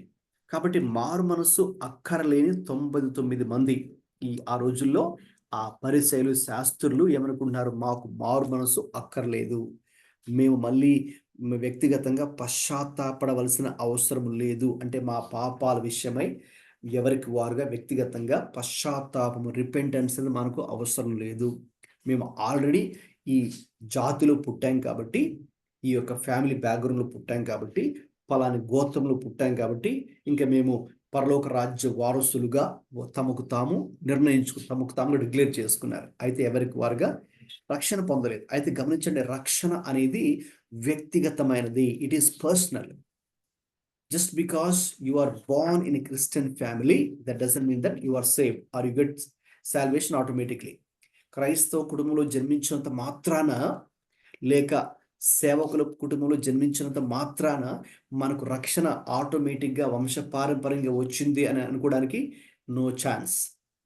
ఓకేనండి, ఇది వ్యక్తిగతమైనది. రక్షణ అనేది వ్యక్తిగతమైనది. అంటే ఎవరికి వారుగా వారు పాపినని గ్రహించి, గుర్తించి, తమ పాపములను ప్రభు దగ్గర ఒప్పుకొని, అంటే ఆ పాపాల విషయమే పశ్చాత్తాపడి మారుమనసు చెంది క్రీస్తుని తమ సొంత రక్షకుడిగా వారి హృదయంలోకి ఎవరికి వారుగా అంగీకరించాలి. రైట్? సో అప్పుడు మాత్రమే ఆ వ్యక్తికి రక్షణ వస్తుంది. సో అంతేకాని ఆటోమేటిక్గా మనకు రక్షణ అనేది మాత్రం ఇది సాధ్యం కాదు. అందుకే చాలామంది క్రిస్టియన్స్ చూడండి, అంటే వారు క్రిస్టియన్ ఫ్యామిలీస్లో పుట్టినటువంటి వారు. యాక్చువల్ క్రిస్టియన్ ఫ్యామిలీ పుట్టితే మనకు ఒక ప్రివిలేజ్. బట్ అక్కడ ఒక సాడ్ థింగ్, విచారకరమైన సంగతి ఏంటంటే, ఇంకా మేము క్రిస్టియన్ ఫ్యామిలీ పుట్టాం కదా అన్నట్టుగా చాలామంది వ్యక్తిగతంగా వారు పాపి అనే విషయాన్ని గ్రహించకుండా, మారు మనసు పొందకుండా, తమ వ్యక్తిగత పాపాల విషయమై పశ్చాత్తాప పడకుండా, క్రీస్తును తమ సొంత రక్షకుడిగా అంగీకరించకుండా మరి ఎలా జీవిస్తుంటారు? అందుకే we call them nominal Christians, నామకార్థ క్రైస్తవులను పిలుస్తూ ఉంటాం. ఎందుకంటే వారు వ్యక్తిగతంగా అలా ఒప్పించబడిన అనుభవం వారికి లేదు కాబట్టి, ఏదో పైకి క్రైస్తవులాగా వాళ్ళు జీవిస్తుంటారు. చర్చికి వెళ్తూ ఉండొచ్చేమో, బైబిల్ చేతులు పట్టుకొని ఉండొచ్చేమో, ఓకేనా, యాక్టివ్గా క్రిస్టియన్ యాక్టివిటీస్లో పార్టిసిపేట్ చేస్తూ ఉండొచ్చేమో. అయితే వారికి రక్షణ అనేది వారికి ఉండదు. వ్యక్తిగతంగా తమ పాపాల విషయమై పశ్చాత్తాపడిన అనుభవం వారికి ఉండదు. రైట్? అందుకే ఇంగ్లాండ్ దేశంలో మరి ఆ గొప్ప దైవజనుడు జాన్ వెస్లీ గారు, యాక్చువల్లీ ఆయన పూర్తిగా రక్షణలోకి రాకముందు వాళ్ళ నాన్నగారు ఒక చర్చిలో పాస్టర్ గారు. అయితే ఇతను జస్ట్ ఏదో వెళ్తున్నాడు, వస్తున్నాడు చర్చికి. ఇతనిలో వ్యక్తిగతంగా మార్పు కూడా, రక్షణ అనుభవం వ్యక్తిగతంగా లేదు. అయితే నేను రక్షణ పొందేశానులే అన్నట్టుగా అనుకుంటూ ఉన్నాడు. అయితే ఒకానొక రోజు ఒక ప్రత్యేకమైనటువంటి కూడిక జరుగుతుండగా అక్కడ మరి ఆ బోధకుడు, ఆ ప్రీచర్ దేవునికి వాక్యాన్ని అందిస్తుండగా, మరి ఎప్పుడైతే అది కూడా ఈరోజు ఆ రోజు ఈయన లేట్గా వెళ్ళాడు చర్చ్కి. లేట్గా వెళ్ళినప్పుడు as he was preaching, okay, ఆయన బోధిస్తుండగా was preaching that we are yet to see what God can do through a man who is fully surrendered unto the Lord అని ఆయన చెప్తున్నారు. అంటే తనను తాను పూర్తిగా దేవునికి సమర్పించుకున్న ఒక్క వ్యక్తి ద్వారా మనం ఇంకా గొప్ప కార్యాలు చూడవలసి ఉన్నది అని చెబుతున్నప్పుడు, అప్పుడు ఆయన చర్చిలోకి అలాగా ఎంటర్ అయ్యాడు. ఎంటర్ అయినప్పుడు ఒక్కసారిగా spirit of the lord spoke to him, దేవుని యొక్క ఆత్మతో మాట్లాడడం ద్వారా ఒక్కసారిగా తనలో తన పాపం విషయమే పశ్చాత్తాపం, రిపెంటెన్స్ అనేది అప్పుడు అతను కలిగి అక్కడే then and there itself he said, yes, I want to be that one man అని. That's when he gave his heart to the Lord. That's when he had repentance for his sins. That's when he invited Jesus into his life. అప్పుడు that's when he says, తన డైరీలో మళ్ళీ ఆయన రాసుకుంటూ వస్తాడు తన ఎక్స్పీరియన్స్ని. మై హార్ట్ వాజ్ స్ట్రేంజ్లీ వార్మ్డ్, నా గుండె వేడెక్కింది అంటాడు ఆయన. ఎందుకంటే that's when he was personally convicted of his sins. By the lord, by the spirit of the lord. Okay, so కాబట్టి ఆ రిపెంటెన్స్ అనేది చాలా చాలా ప్రాముఖ్యమైన విషయం. సో కాబట్టి ఇప్పుడు ప్రభువారు ఆ యొక్క లాస్ట్ షిప్, తప్పిపోయిన గొర్రె గురించి చెబుతూ, ఎప్పుడైతే ఆ ఒక్క గొర్రె మరి తిరిగి వచ్చిందో ఆ కాపరికి గొప్ప సంతోషాన్ని కలిగించింది. అలాగే ఎవరైతే వ్యక్తిగతంగా పర్సనల్గా రిపెంట్ అవుతున్నారో తమ పాపం విషయమై, ఆ ఒక్కరి పట్ల దేవుడు కూడా సంతోషిస్తాడు, పరలోకం కూడా సంతోషిస్తుంది. ఓకేనండి. So that's the meaning of the first parable. So what do you see there? You see there the shepherd's compassion on the sheep. ఆ గొర్రెల కాపరి యొక్క ఆ దయ మనం చూస్తాం. సేమ్ టైం 5వ వచనం ప్రకారం చూస్తే you see the shepherd's commitment కదండి. ఆ గొర్రెల కాపరి యొక్క సమర్పణ అంటే అతను ఇంకా వెతుకుకుంటూ వెళ్ళడం, అది కూడా ఎప్పటిదాకా వెతకడము, ఆ గొర్రె దొరికేంత వరకు కూడా వెళ్ళడం.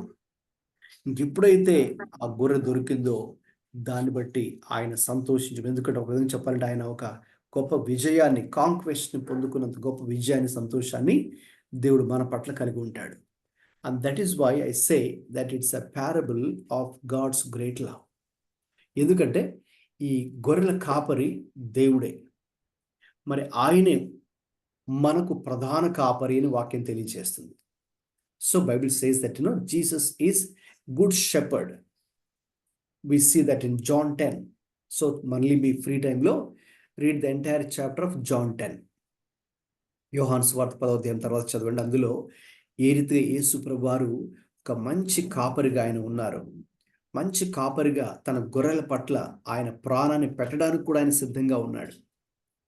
ఆయన వారికి ప్రేమ చూపించే విషయంలో, వారిని పట్టించుకునే విషయంలో, శ్రద్ధ చూపించే విషయంలో, వారి కొరకు అవసరమైన తన ప్రాణాన్ని కూడా అర్పించే విషయంలో. అందుకే కదండి he has done it. So ఆయన తన ప్రాణాన్ని అర్పించాడు. సో అందులో you see his compassion and his commitment. So Bible ఏం చెప్తుంది? యేసుక్రీస్తు మనకు మంచి కాపరి, అలాగే ప్రధాన కాపరి, అలాగే గొప్ప కాపరి. Jesus is a good shepherd, is a great shepherd, is a chief shepherd. That's what the Bible tells us about Jesus. కాబట్టి ఆ గొప్ప ప్రధాన మంచి కాపరిని మనం కలిగి ఉన్నాం. కాబట్టి do you see his compassion and his commitment? So దేవుడు మన పట్ల ఏ రీతిగా తన ప్రేమను వ్యక్తపరుస్తున్నాడో తప్పిపోయిన వారి పట్ల, నశించిపోయిన వారి పట్ల, అది అక్కడ మనకు చాలా స్పష్టంగా మనకు అర్థమవుతుంది. Right? Okay, now let's get in to the second parable. Let's read from 8 to 10. చదవండి, ఎవరైనా మైక్ ఆన్ చేసుకొని లూకాసు వార్త 15వ అధ్యాయము 8 నుంచి 10 దాకా చదవండి.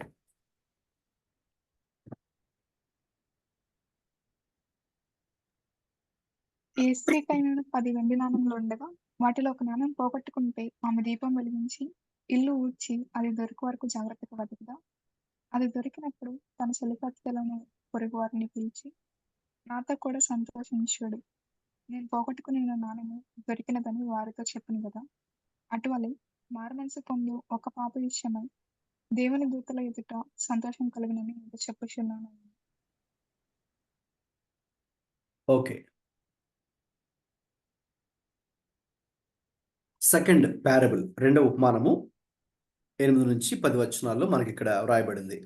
ఇక్కడ ఒక స్త్రీ తన దగ్గర ఉన్నటువంటి ఆ నాణెములను, ఉన్నది 10 నాణ్యాలు, వెండి నాణెములు, 10 సిల్వర్ కాయిన్స్ ఉంటే అందులో ఒకటి పోగొట్టుకుంది. She lost 1 silver coin.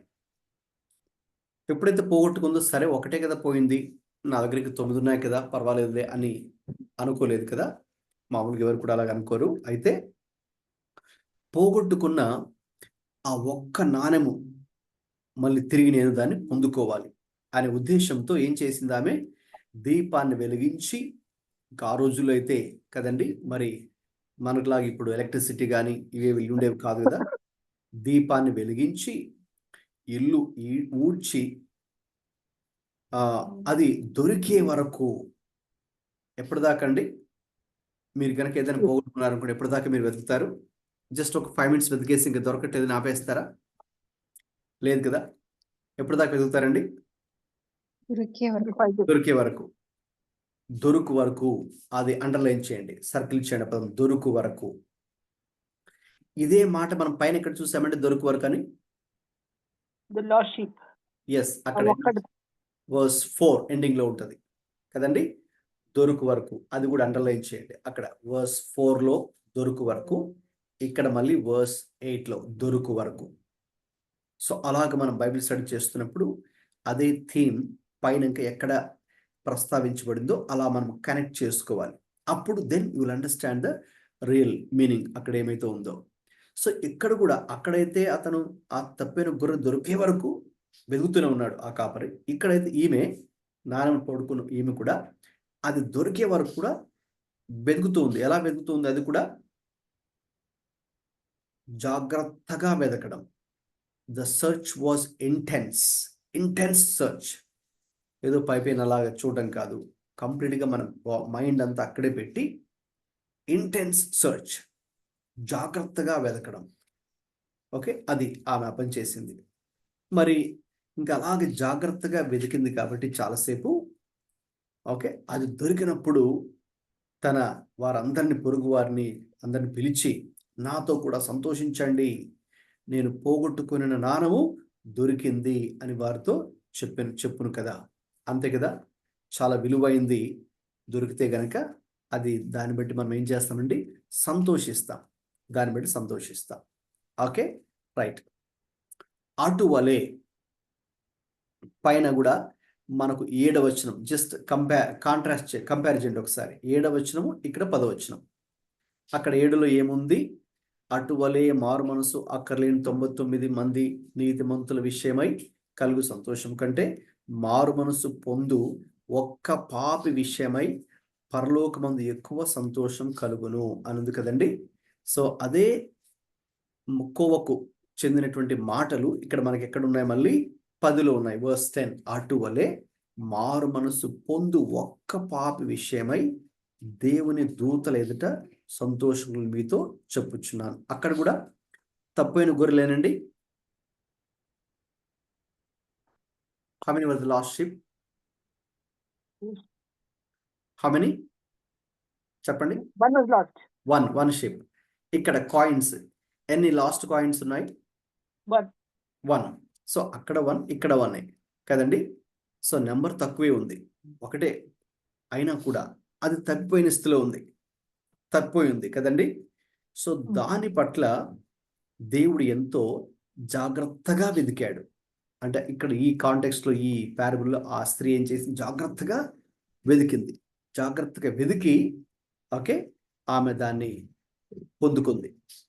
కాబట్టి అటువలే మారు మనసు పొందే ఒక్క పాప విషయమై దేవుని దూతల ఎదుట సంతోషము, ఆమె పోగొట్టుకున్న ఒక్క నాణెము దొరికినప్పుడు ఎంత సంతోషించిందో, అలాగే మారు మనసు పొందే ఒక్క పాపి విషయంలో కూడా దేవుడు అంతే సంతోషిస్తాడు. అక్కడ నెంబరు ఒక 100 మంది లేక 1000 మంది, 1,00,000 మంది, 1,00,00,000 మంది అని లేదు. ఒక్క పాపి విషయమై, అంటే మారు మనసు పొందే ఒక్క వ్యక్తి విషయమై దేవుడు ఎంత సంతోషిస్తాడో మరి మనకు అక్కడ అర్థమవుతుంది. సో ఇక్కడ కూడా ఇట్స్ వెరీ ఇంపార్టెంట్. ఏది ఇంపార్టెంట్? ఇక్కడ కూడా మారు మనస్సు పొందే ఒక వ్యక్తి. అక్కడ కూడా మారు మనస్సు పొందే ఒక వ్యక్తి, ఇక్కడ కూడా మారు మనస్సు పొందే ఒక వ్యక్తి విషయమై దేవుడు ఎంతో సంతోషిస్తాడు. ఇప్పుడు ఈ మారు మనస్సు పొందాలనే ఆశ ఎవరిలో ఉంది? ఆ 2 గ్రూప్స్ మీరు కంపేర్ చేస్తే పరిసయ్యులు శాస్త్రుల్లో ఉందా లేక సుంకరులో ఉందా? చెప్పండి.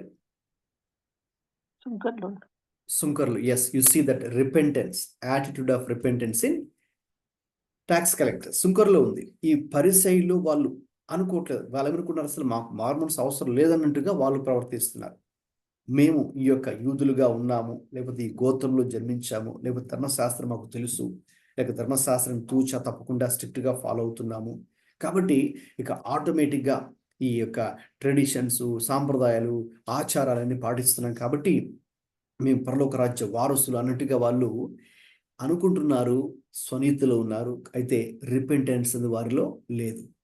వ్యక్తిగతంగా తమ పాపము విషయమై పశ్చాత్తాపం వారికి లేదు. సో పశ్చాత్తాపం లేని వారి పట్ల దేవుడు సంతోషించడు. అయితే ఎవరిని బట్టి సంతోషిస్తాడు? ఎవరైతే తమ యొక్క వ్యక్తిగత పాపాన్ని బట్టి బాధతో పశ్చాత్తాపంతో ప్రభు దగ్గరికి వచ్చి వారు తమ పాపాలు ఒప్పుకొని ప్రభుని వ్యక్తిగతంగా రక్షకుడిగా అంగీకరిస్తారో వారి పట్లనే వారిని చూసి దేవుడు సంతోషిస్తాడు. ఓకే, ఆ విషయం మళ్ళీ ఇక్కడ కూడా మళ్ళీ మనకు రిపీట్ అయింది. Okay, yes. సో అదండి రెండవ ఉపమానం యొక్క అర్థం, this last coin. Okay, right. ఇంకా చివరి ఉపమానాన్ని చదువుకుందాం. 11 నుండి 24 దాకా చదవండి.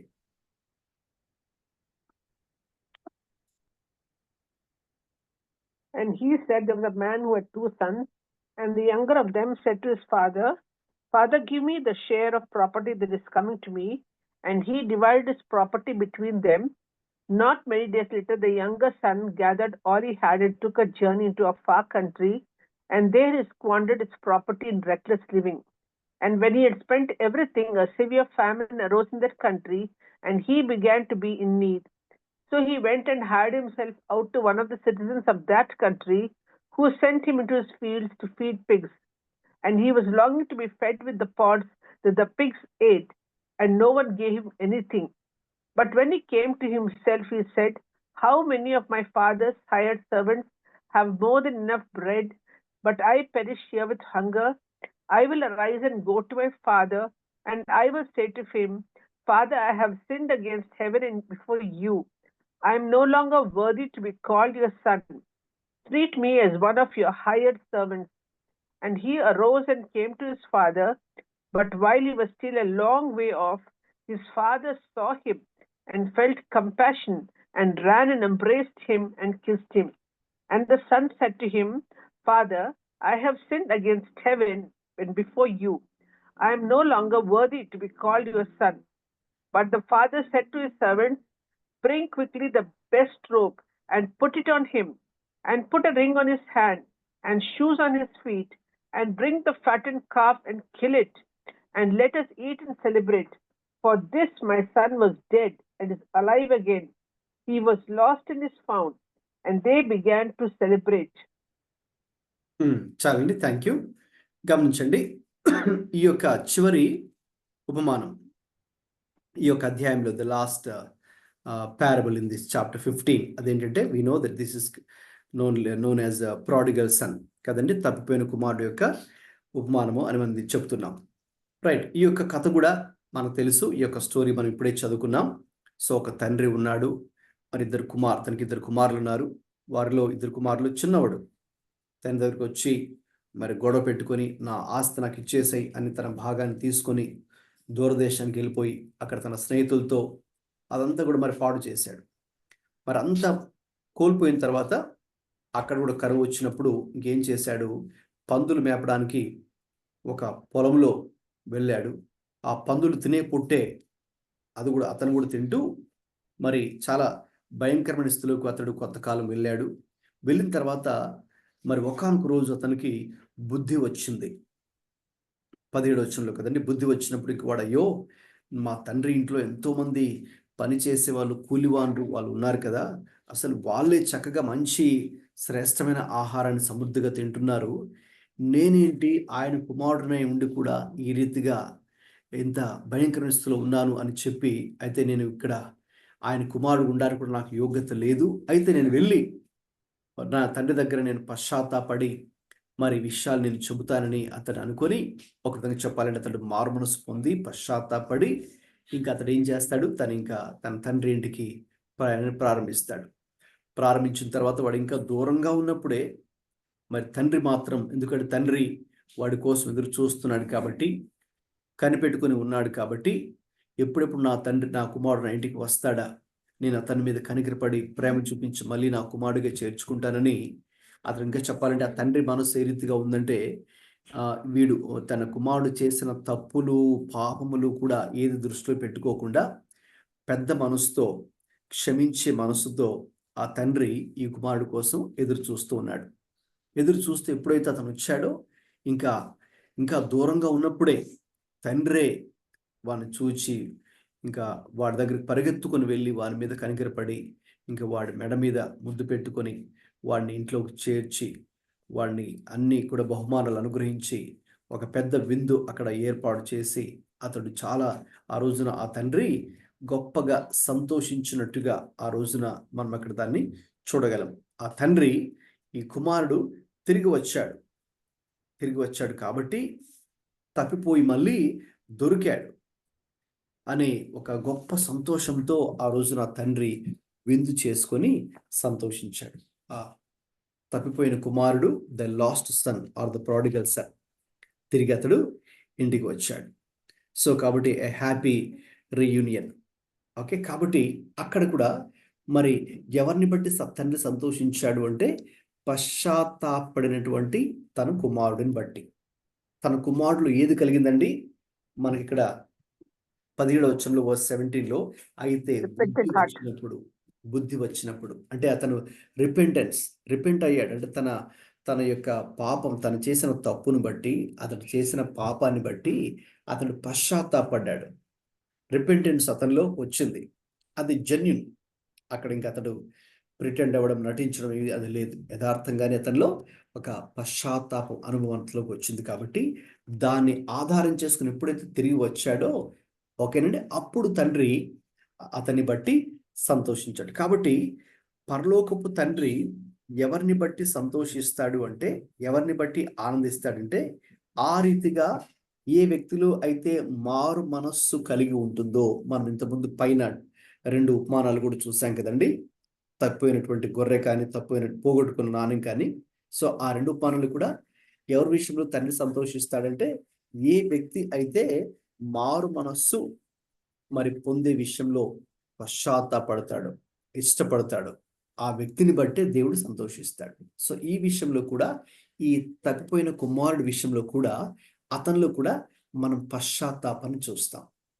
సో కాబట్టి ఈ 3 ఉపమానాలు కూడా మరి మనకేం తెలియచేస్తాయంటే, ఒకవైపు you see our lostness, you see our since.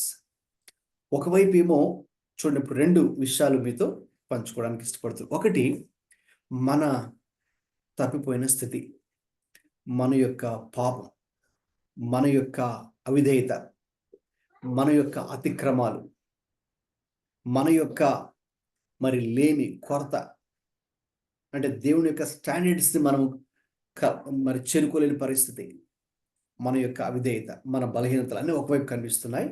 On the other hand you see God's great love, దేవుని గొప్ప ప్రేమ ఇంకొక వైపు. అలాగే దేవుడు తన ప్రజల పట్ల కలిగిన ప్రణాళిక, you see God's great plan and purpose. ఆయన ప్రజల పట్ల దేవుడు కలిగిన గొప్ప ప్రణాళిక, ఆయన ప్రేమ, ఆయన కనికరము, ఆయన జాలి, అలాగే ఆయన మన కోసం జాగ్రత్తగా వెదికి రక్షించేటటువంటి స్థితి. ఎలాగైతే ఆ యొక్క స్త్రీ జాగ్రత్తగా వెదికిందో, మరి లూకాసు వార్త 19:10 మనం చదివితే, మన దేవుడు కూడా నశించిన దాన్ని వెదకి రక్షించడానికే మనుష్య కుమారుడు లోకానికి వచ్చారు.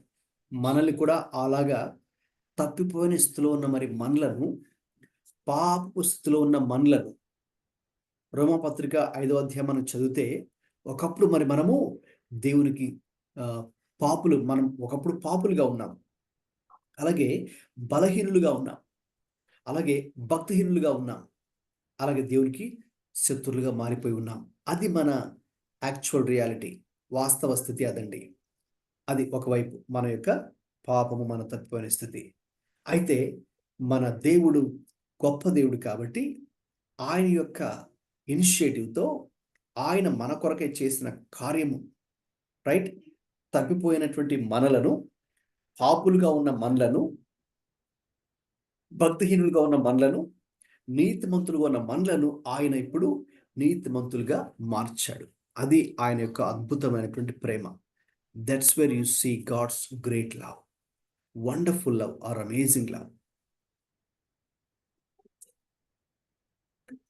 అమేజింగ్ గ్రేస్ ఇంగ్లీష్లో ఉంటుంది కదండి. So I was once blind, but now I see. I was lost, now I am found. John Newton రాసినటువంటి ఆ యొక్క ఇంగ్లీష్ హిమ్ అమేజింగ్ గ్రేస్. అంటే that's what it's all about God's amazing love and grace. So ప్రభువు మరి ఆయన గొప్ప అంటే పరలోకపు తండ్రి యొక్క మనస్సు ఎలా ఉంటుందో ఇక్కడ మనకు అర్థమవుతుంది. మనము తప్పిపోయిన స్థితిలో ఉంటే, గొర్రె తప్పిపోయినా, కుమారుడు తప్పిపోయినా, నాణ్యం తప్పిపోయినా, దేవుని మనస్సు ఏ రీతిగా ఉంటుందో మనం ఇక్కడ చూడొచ్చు. దేవుని మనస్సు, ఆయన ఆలోచనలు మన మీదే ఉంటాయి. ఆయన మన గురించి ఆలోచిస్తూ ఉంటాడు. మనల్ని రక్షించడానికే ఆయన మన కోసం వెతుకుతూ ఉంటాడు. మనం తప్పు చేసినా, ఇప్పుడు తండ్రి తిరిగి కుమారుడు వచ్చిన తర్వాత వాడిని ఏమి దూషించలేదు, కొట్టలేదు. ఏరా నువ్వు ఇలా చేసావు అలా చేసావని వాడిని పని శిక్ష ఇవ్వకుండా క్షమాపణ గల హృదయంతో ఆ తండ్రి ఏం చేశాడండి, వాడిని హత్తుకున్నాడు, ప్రేమ చూపించాడు, విందు చేశాడు. సో మన దేవుడు కూడా అలాగనే మన పట్ల దేవుడు కనికరం చూపించడం ద్వారా ఇప్పుడు నీవు నేను రక్షించబడ్డాం. నీవు నేను నీతిమంతులుగా పరిశుద్ధులంగా తీర్చిదిద్దబడ్డాం. మన స్వనీతి కాదు ఇక్కడ, ఆ పరిసయులు శాస్త్రుల వలె స్వనీతి కాదు. ఈ సుంకర్ల వలె ఏ రీతిగా దేవుడి వైపు వాళ్ళు చూశారో, పశ్చాత్తాపడ్డారో, నాలో ఆ యోగ్యత లేదు, నేను పాపిని అని తమ యొక్క నిస్సహాయ స్థితిని, తమ హృదయ యథార్థ స్థితిని గ్రహించి ఒప్పుకున్నారో, పశ్చాత్తాపడ్డారు. అప్పుడు దేవుడు వారి మీద కృప చూపించాడు. కాబట్టి ఆ రోజుల్లో చూడండి, you see now these two attitudes here. ఒకవైపు ఏమో ఈ పరిసయులు శాస్త్రులు మారు మనసు మాకు అక్కర్లేదు అన్నట్టుగా వాళ్ళు జీవిస్తున్నారు. మరొక వైపు ఏమో మాకు మారు మనసు కావాలి అని తగ్గింపుతో వారు ఈ సుంకర్లు దేవుడి వైపు చూస్తూ ఉన్నారు. తమ పాపాలను ఒప్పుకుంటూ ఉన్నారు. తమ పాపాల విషయమై పశ్చాత్తాపడుతూ ఉన్నారు. మారు మనస్సు పొందుతూ ఉన్నారు. కాబట్టి దేవుడు వారిని బట్టి సంతోషిస్తాడు.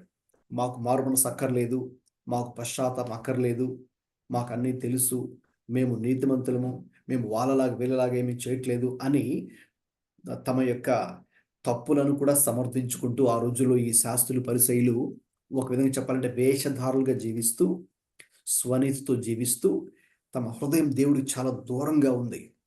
ఇంకా చెప్పాలంటే వారు పాపంలో కూడా ఉన్నారు. అయితే ఆ స్థితిని వారు గ్రహించకుండా, గుర్తించకుండా ఎవరైతే ఉన్నారో వారిని బట్టి దేవుడు సంతోషించాడు. Right? So here we see two attitudes. So ఈ రోజున మనం ఈ 3 ఉపమానాలు అధ్యయనం చేస్తున్నప్పుడు, ఇప్పుడు రక్షణ పొందిన మనం విశ్వాసులుగా లేక దేవుని సేవ చేసే మనం కూడా ఎటువంటి యాటిట్యూడ్ కలిగి ఉండాలో మనం ఇక్కడ నేర్చుకోవాలి. ఇది ముగింపులో నేను చెప్పి ముగించాలని ఆశిస్తున్నాను. మీకు నేను స్టార్టింగ్లో చెప్పినట్టుగా ఈ 3 ఉపమానాలు అధ్యయనం చేస్తున్నప్పుడు what kind of attitude are we suppose to cultivate, ఎటువంటి వైఖరి, ఎటువంటి ఆలోచన విధానం, ఎటువంటి ప్రవర్తన, ఎటువంటి గుణము, ఎటువంటి మనస్సు, ఎటువంటి హృదయం నీలో నాలో ఉండాలి. చూడండి, ఫిలిప్పీ పత్రిక 2:5 చదవండి. Read Philippians 2:5. ముగింపులోకి వస్తున్నామండి. ఈ ఒక్క విషయం చెప్పి నేను ఇంకా ముగించుకుందాం. తర్వాత మీరు ఒక్కొక్కరు లేక షేర్ చేయాలనుకున్న వారు మీ యొక్క ఆలోచనలు మీరు షేర్ చేయొచ్చు. ఫిలిపియన్స్ 2:5. క్రీస్తును కలిగిన ఈ మనసు మీరును కలిగి ఉన్నది. రైట్, చెప్పండి. ఇప్పుడు ఎటువంటి మనస్సు మనం కలిగి ఉండాలి? క్రీస్తు యేసు కలిగిన ఈ మనస్సు మీరు కలిగి ఉండాలి. Philippians 2:5. Have the attitude or the mind that of Christ Jesus. యేసు క్రీస్తు ఎటువంటి యాటిట్యూడ్, ఎటువంటి మనస్సు, ఎటువంటి హార్ట్ ఆయన కలిగి ఉన్నాడో మనం కూడా అదే హార్ట్ కలిగి ఉండాలి. ఇప్పుడు ఆ తప్పిపోయిన గొర్రె విషయంలో ఆ యొక్క కాపరి యొక్క యాటిట్యూడ్ ఎలా ఉంది, అలాగే తప్పిపోయిన కుమారుడు ద లాస్ట్ ప్రాడిగల్ సన్ విషయంలో తండ్రి మనస్సు ఏ రీతిగా ఉంది? అది ప్రేమించే మనస్సు, అది వెదికే మనస్సు, తప్పిపోయిన వారిని రక్షించే మనస్సు, అలాగే వారి పాపాలను క్షమించే మనస్సు యేసయ్యది. పెద్ద మనస్సు యేసయ్యది, క్షమించే మనస్సు, ప్రేమగల మనస్సు. తప్పిపోయారని చెప్పి సరే వాళ్ళు పోతే నాకేంటి అన్నట్టుగా వారి పట్ల ఆయన కేర్లెస్గా ఉండే వ్యక్తి కాదు, కేర్ఫుల్గా ఉండే వ్యక్తి, లేక వారి పట్ల కేర్ మరి చూపించే వ్యక్తి, వారిని పట్టించుకునే వ్యక్తి, వారిని ప్రేమించే కాపరి ఆయన. చివరికి వారి కోసం ప్రాణం పెట్టేటటువంటి కాపరి కదండి ఆయన. అటువంటి మనస్సు యేసయ్య మన పట్ల కలిగి ఉన్నాడు. అంతే కదండి. ఒకవేళ ప్రభు మన పట్ల తన కృప చూపించకపోతే, కనికరం చూపించకపోతే చెప్పండి, నీవు నేను రక్షణ పొందేవారమా? లేదు కదా. ఆయన కృప చూపించాడు కాబట్టి ఈరోజు నీవు నేను రక్షించబడ్డాం. కాబట్టి ఈ రోజున మనం ఎటువంటి యాటిట్యూడ్ కలిగి ఉండాలో ఇక్కడ మనకి ఈ యొక్క 3 ఉపమానాలు కూడా నేర్పిస్తున్నాయి. What sort of attitude, what sort of mind, what sort of character, what sort of life style are we suppose to be having. విశ్వాసులుగా, దేవుని సేవకులుగా మరి మనం ఆ ప్రేమనైతే పొందుకుని రక్షించబడ్డాం. ప్రభు యొక్క మహాకృపను బట్టి నీవు నేను రక్షించబడ్డాం. కాబట్టి ఇప్పుడు ఎటువంటి మనస్సు మనం కలిగి ఉండాలో. అలాగే ఇప్పుడు ఆ 2 కూడా, అంటే 2 ఎగ్జాంపుల్స్ లాగా మనకు కనిపిస్తున్నాయి. ఒకవైపు ఏమో యు సీ సుంకర్లు ఒకవైపు కనిపిస్తున్నారు, మరొక వైపు పరిసయ్యులు కనిపిస్తున్నారు. మీకు చెప్పాను ఇంతకుముందే, పరిసయ్యులు ఎటువంటి యాటిట్యూడ్తో ఉన్నారు, సుంకర్లు ఎటువంటి యాటిట్యూడ్తో ఉన్నారు. ఇప్పుడు మనం విశ్వాసులుగా ఆత్మీయంగా ఎదగాలంటే, పరలోక రాజ్యం చేరాలంటే, ఓకే, ఏ రీతిగా మన విశ్వాసం ఉండాలో ఒక్క వాక్యం నేను చూపించి ఇంక నేను ముగింపులోకి వచ్చేస్తున్నాను. మత్తయి సువార్త చదవండి. Come to Matthew chapter 5 verse 20. Mattayi 5:20 చదవండి. ఇప్పుడు మనం ఆత్మీయంగా ఎదగాలి అంటే, స్పిరిచువల్గా గ్రో అవ్వాలి అంటే, లేక ఖచ్చితంగా పరలోక రాజ్యం చేరుకోవాలి అంటే, లేక యేసయ్య మనసు కలిగి ఉండాలంటే మనం ఏం చేయాలి, ఎలా ఉండాలి? శాస్త్రుల నీతి కంటేను శాస్త్రుల నీతి పరిసయ్యుల కంటేను, నీతి కంటేను పరిసయ్యుల నీతి కంటేను మీ నీతి అధికం కాని ఎడల మీరు పరలోక రాజ్యంలో ప్రవేశింపనేరని మీతో చెప్తున్నాను. రైట్. సో అక్కడ ఒకవైపు మనకు శాస్త్రులు, పరిసయ్యులు కనిపిస్తున్నారు కదండి. కాబట్టి ఇప్పుడు మనం యేసుక్రీస్తు మనస్సు కలిగి జీవించాలంటే, లేక ఆయన్ని సంతోషపెట్టే వరకు మనం జీవించాలంటే మనం ఎలా ఉండాలి అంటే, శాస్త్రుల నీతి, పరిసయ్యుల నీతి లాగా మనం ఉండకూడదు. వారి నీతి కంటే ఇప్పుడు మన నీతి అధిగమించాలి. మన విశ్వాసము, మన నీతి, మన యొక్క భక్తి జీవితం, మన యొక్క ప్రవర్తన విధానము అన్నీ కూడా అధిగమిస్తేనే తప్ప మనము పరలోక రాజ్యంలో ప్రవేశింపము. కాబట్టి ఇక్కడ మనకు ఈ శాస్త్రులు, పరిసయ్యులు అని కనిపించేవారు, వారు ఒక నెగిటివ్ ఎగ్జాంపుల్. సో వారిని మనం నెగిటివ్గా తీసుకోకూడదు. అంటే వారిలాగా మనం జీవించామనుకోండి, మనం పరలోక రాజ్యంలో ప్రవేశింపం. సో ఇప్పుడు మన లైఫ్ స్టైల్, మన క్యారెక్టర్, మన యొక్క జీవిత విధానం ఇప్పుడు వారిలాగా ఉండకూడదు. కాబట్టి ఇంకా మనము ఆ యొక్క సుంకర్లు ఎటువంటి రిపెంటెంట్ హార్ట్తో జీవించారో, మారు మనస్సు లేక పశ్చాత్తాపముతో కూడినటువంటి ఒక యాటిట్యూడ్ వారిలో ఉంది కదా సుంకర్లో. తగ్గింపు, దాన్ని మన తర్వాత తగ్గింపు, దీనత్వం అని చెప్పొచ్చు.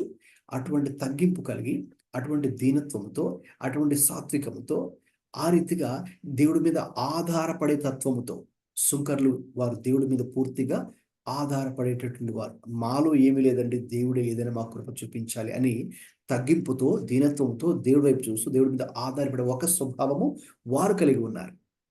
సో ఇక్కడ చెప్పాలంటే యేసు ప్రభు కూడా ఆయనే చెప్పాడు, నేను దీనుడను సాత్వికము కలిగిన వాడు, నా ఎదుకు వచ్చి మీరు నేర్చుకోండి, నా కాడు ఎత్తుకోండి అని దేవుడు చెప్పారు. కాబట్టి మనం అటువంటి యాటిట్యూడ్ కలిగి తగ్గింపుతో, పశ్చాత్తాప హృదయంతో ఎల్లప్పుడూ మరి మనం కనుక జీవించినట్లయితే మనల్ని బట్టి దేవుడు సంతోషిస్తాడు. Hour heavenly father is happy. Right. So కాబట్టి ప్రభు మనకు అటువంటి కృప మనందరికీ కూడా అనుగ్రహించును గాక. టైం 9 దాటిపోయిందండి, కాబట్టి నేను ఇక్కడితో ముగిస్తున్నాను. ఇప్పుడు ఇట్స్ యువర్ టైం. సో మీరు షేర్ చేయాలనుకున్న వారు దయచేసి త్వరగా 1 by 1 మీరు మైక్ ఆన్ చేసుకొని షేర్ చేయండి. ఈరోజు మీరు నేర్చుకున్న విషయాలు కానీ, దేవుడు మీతో మాట్లాడుతున్న విషయాలు కానీ ఏవైనా ఉంటే దయచేసి పంచుకోండి. తర్వాత నేను ప్రార్థన చేసి ముగిస్తాను.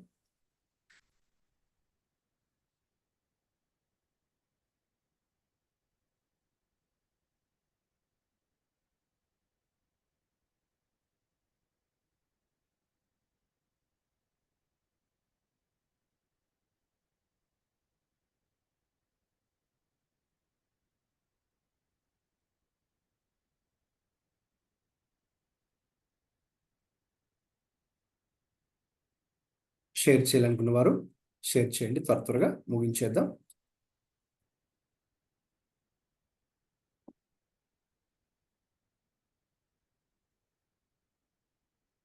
God's great love and concern for every individual person, especially for me, I speak. I'm so grateful to God that He pursues me every moment of each day. Yes. Like whenever I am drifting away or I'm not prioritizing Him, He is showing the same concern till He brings me back, till He finds me in His fold, till He rejoices over my coming back. I find that my Jesus is pursuing me day in and day out, for which I'm very grateful to Him. Thank you, Pastor. Thank you అండి. అలాగే ఇక్కడ ఇంకొక విషయం, మనం what kind of attitude are we suppose to have అని నేను చెప్పినప్పుడు, యేసుక్రీస్తు వలె మనం కూడా మనస్సు కలిగి ఉండాలన్నప్పుడు, ఆయన పాపుల పట్ల, నశించిపోతున్న వారి పట్ల, తప్పిపోతున్న వారి పట్ల ఏ రీతిగా దీర్ఘశాంతం కలిగి వారిని ప్రేమిస్తూ పాపుల స్నేహితుడిగా పిలువబడుతూ వారి పట్ల దీర్ఘశాంతం కలిగి తిరిగి వారు ఆయన దగ్గరకు రావాలని ఎదురు చూస్తూ మాట్లాడుతూ వారితో సహవాసం చేయడానికి ఇష్టపడుతున్నారో, మనం కూడా విశ్వాసంలో మనకంటే బలహీనులుగా ఉన్నవారు కానీ, లేక లోకంలోకి జారిపోతున్న వారిని, లేక ఒకప్పుడు విశ్వాసులుగా బలంగా ప్రార్థనలో ఉండి ఇంకా నెమ్మదిగా ఆత్మీయంగా తగ్గిపోతున్నటువంటి వారిని మనం చూస్తున్నప్పుడు, వారి పట్ల మన వైఖరి కూడా ఏ రీతిగా ఉండాలి అంటే, వారిని కూడా క్రీస్తు వలె మనము ప్రేమించాలి, వారిని పట్టించుకోవాలి, వారి కోసం ప్రార్థన చేయాలి, వారికి వాక్యాన్ని చెప్పాలి, ఆత్మీయంగా వారిని బలపరచాలి. నేను ఆత్మీయంగా బలంగా ఉన్నానులే చాలు అని మనం అనుకోకూడదు, కానీ బలహీనులు ఏం చేయాలి? బలపరచాలి. అది ఎవరి మనసు? యేసయ్య మనసు. యేసయ్య ఎప్పుడైతే ఒక పాపిని చూస్తాడో, లేక తప్పిపోతున్న వ్యక్తిని చూస్తాడో, ఆయన ఏం చేస్తాడు? వారిని విడిచిపెట్టాడు కదండి. వారితో ఉండి వారు తిరిగి ఆయన వద్దకు వచ్చేంత వరకు, పూర్తిగా మళ్ళీ వారు ప్రభువులో విశ్వాసంలో స్థిరపడేంత వరకు ఏ రీతిగా ప్రభు తన ప్రణాళిక మన పట్ల కలిగి ఉన్నారో, సేమ్ వే మనం కూడా ఈ షుడ్ లెర్న్ దిస్ యాటిట్యూడ్. మన యొక్క ఇంట్లో ఉన్నవారు కావచ్చు, బయట వారు కావచ్చు, తోటి విశ్వాసులు కావచ్చు, ఫ్రెండ్స్ కావచ్చు, ఎవరైతే దేవునిలో నుంచి తప్పిపోతున్నారు, వారు ఆత్మీయతలో బలహీన పడిపోతున్నారు అని గనక మనం గమనించినప్పుడు, you should have concern for them. వారిని మనం ప్రేమించి, వారితో మాట్లాడి, వారి కోసం ప్రార్థన చేసి, వాక్యంలో వారిని కూడా బలపరిచి, ఆత్మీయంగా వారు కూడా మనలాగే బలంగా ఉండాలనే ఉద్దేశంతో మనం కూడా పనిచేయాలి. రైట్? ఓకే, ఇంకా మిగతా వారండి షేర్ చేయాలనుకున్న వారు పంచుకోండి ఇప్పుడే.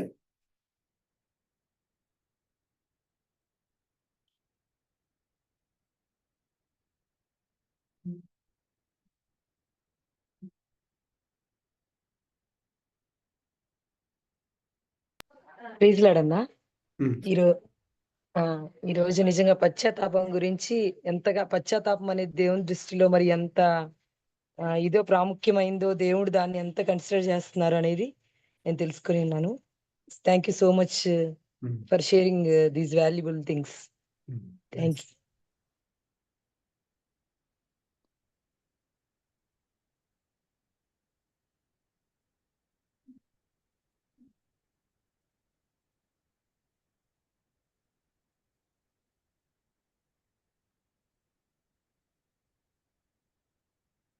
ఇంకెవరు ఉన్నారండి?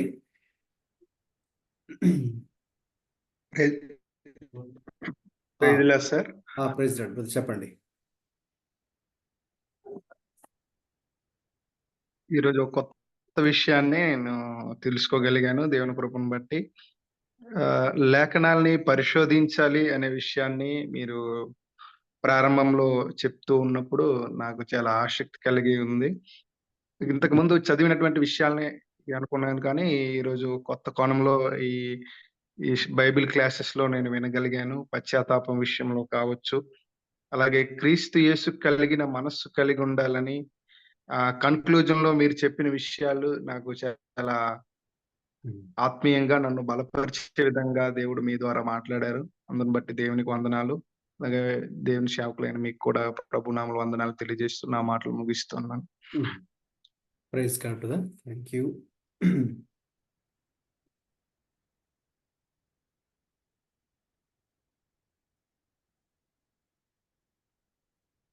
ఇంకా ఎవరైనా ఉన్నారండి? మనం ముగింపులకు వచ్చేస్తాం. ఇంకా ప్రార్థన చేసుకుని ముగించుకుందాం.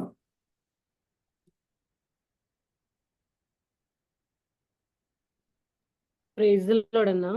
ప్రైజ్ మీరు లార్డ్. చెప్పినట్టుగా చాలా సార్లు నేను అలా చేసిన దాన్ని. ఉమ్, అది రాంగ్ అని ఈరోజు నాకు అర్థమైంది. అంటే ఎవరైనా కొంచెం వివిఐపీస్ వచ్చినా చాలా ఏమంటారు చాలా ప్రేయర్ఫుల్ వాళ్ళు వచ్చినా అంటే వాళ్ళు బాలేని వాళ్ళ దగ్గరికి అంటే ఫిజికల్ గా కానీ అంటే స్పిరిచువల్ గా కానీ బాలేని వాళ్ళ దగ్గరికి వెళ్తుంటే అఫ్ కోర్స్ ఇప్పుడు మనము జక్కయ్య దగ్గరికి వెళ్ళినప్పుడు వాళ్ళు ఎట్లా సనుక్కున్నారో అలాంటి సనుక్కున్న పరిస్థితులు నా జీవితంలో కూడా ఉన్నాయి. అది తప్పని నేను తెలుసుకున్నాను. సో ఇప్పటి నుంచి అది మార్చుకుంటాను. అవును. థ్యాంక్ యూ అన్న. ప్రైజ్ గాడ్ అమ్మా.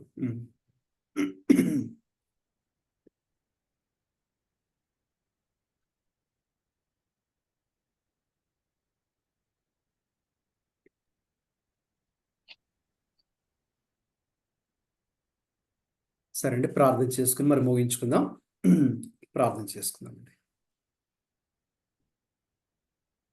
ప్రేమగల తండ్రి, మహాపరిశుద్ధుడా, ప్రభు ఎదుగు తండ్రి, సాయంకాలం వేళ మరొకసారి మీ యొక్క జీవవాక్యమును ప్రభువా మేమందరూ కూడా మీ యొక్క పాద సన్నిధిలో మేము కూర్చొని ప్రభువా మీ యొక్క స్వరమును వినడానికి, మీరు ఈ దినాన్న ప్రభా మాతో ఏ మాటలు మాట్లాడుచు, ఏ విషయాలు మాకు తెలియచేస్తూ, మేము తెలుసుకోవాల్సిన సంగతులు, నేర్చుకోవలసిన ఆత్మీయ పాఠములు, వాక్యములను లోతైన సంగతులను తండ్రి మేము వివరంగా తెలుసుకొని తద్వారా మా జీవితాలు కట్టుకోవడానికి, మా కుటుంబాలను కట్టుకోవడానికి, ప్రభా మేము ఆత్మీయంగా బలపడడానికి, మీరు కోరుకున్నటువంటి జీవితాన్ని జీవించడానికి, మీ యొక్క సేవ చేయడానికి ప్రభా మీరు మమ్మల్ని బలపరుస్తున్నందుకే వందనాలు స్తోత్రాలు చెల్లిస్తున్నాం ప్రభా. మరి దినాన దేవా మీ యొక్క మనస్సు, తండ్రి యొక్క మనస్సు, యేసయ్య మనస్సు, యేసయ్య యొక్క వైఖరి ఏ రీతిగా ఉంటుందో ఈ 3 మానవుల ద్వారా మీరు మాకు తెలియచేసినందుకు స్తోత్రాలు తండ్రి.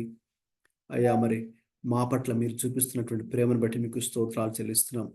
మమ్మల్ని క్షమిస్తున్న విధానాన్ని బట్టి స్తోత్రాలు చెల్లిస్తున్నాం ప్రభువా.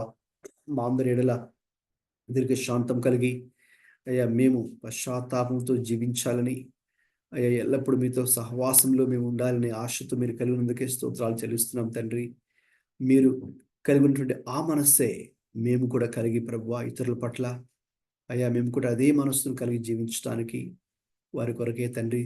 అయ్యా మేము తండ్రి మరి సువార్తను ప్రకటించే విషయంలో, వారికి ప్రార్థించే విషయంలో, అలాగే అయ్యా మరి వారికి ఉన్న ప్రతి పరిస్థితిలో మీ యొక్క ప్రేమను చూపించే విషయంలో, అయ్యా మీ యొక్క వాక్యమును కూడా అయ్యా మీరు మాకు తెలియచేసిన విషయాలను ఇతరులు కూడా తెలియచేస్తూ ఆత్మీయంగా వారిని కూడా బలపరిచే కృపను మా అందరికీ కూడా అనుగ్రహించమని కూడా ప్రార్థన చేస్తున్నాం తండ్రి. అయ్యా మరి కుమారులైనటువంటి సంగతులను గ్రహించిన వారుగా మరి ఆ దినాన్ని జీవించినటువంటి ఆ యొక్క శాస్త్రుల వలె పరిశీల వలె కాక సుంకరులు ఏ రీతిగా మరి పశ్చాత్తాప హృదయంతోనూ, తగ్గింపుతోనూ, దీనత్వంతోనూ, దేవుడి మీద ఆధారపడుతూ, దేవుడి వైపు చూస్తూ అయ్యా జీవించారు. అటువంటి మనస్సు కూడా మా అందరికీ ఈ దినాన్ని అనుగ్రహించి నడిపించమని గ్రూప్లో ఉన్న వారందరినీ బట్టి స్తోత్రాలు ప్రభావ. మరి దినాన్ని ఎవరైతే జాయిన్ అయి ఉన్నారో బిడ్డలందరినీ కూడా పేరు పేరును దీవించండి, వారిని వారి కుటుంబాలను దీవించండి ప్రభావ. అలాగే దేవుని సేవకులు ఎవరైతే ఉన్నారో, దేవుని సేవ చేస్తున్న వారు కూడా ఉన్నారు, వారిని కూడా బలపరచండి, వారి యొక్క పరిచర్యలను దీవించమని కూడా ప్రార్థన చేస్తున్నాం తండ్రి. ఎవరెవరు ఎటువంటి ప్రార్థన అవసరతలు కలిగి ఉన్నారు నాయన, భౌతిక అవసరాలైనా ఆత్మీయ అవసరాలైనా అన్నిటిని కూడా మీరు తీర్చమని ప్రార్థన చేస్తున్నాం తండ్రి.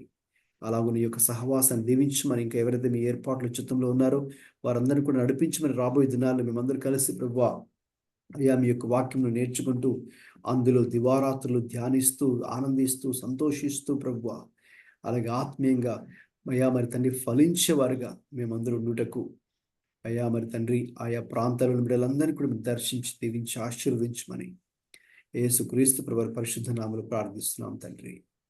ఆమేన్. ఇప్పుడు మన తండ్రి దేవుని ప్రేమయు, మన ప్రభు అయిన యేసుక్రీస్తు కృపయు, పరిశుద్ధాత్మ దేవుని తోడు సహవాసం మనందరికీ ఇప్పుడు ఎల్లప్పుడూ సదాకాలం తోడే ఉండి నడిపించును గాక. ఆమేన్. ఆమేన్. ఆమేన్. ఆమేన్. అందరికి ప్రైజ్ లార్డ్ అండి. God bless you all. Praise Lord. Okay, ఇవి Thank you, Pastor. చేస్తున్నాం కాబట్టి Thank you. ఎస్ ఎవరి సెషన్ అందరికీ వందనాలు. రికార్డ్ చేస్తున్నామండి. సో ఇవి మీకు తర్వాత పంపిస్తాను.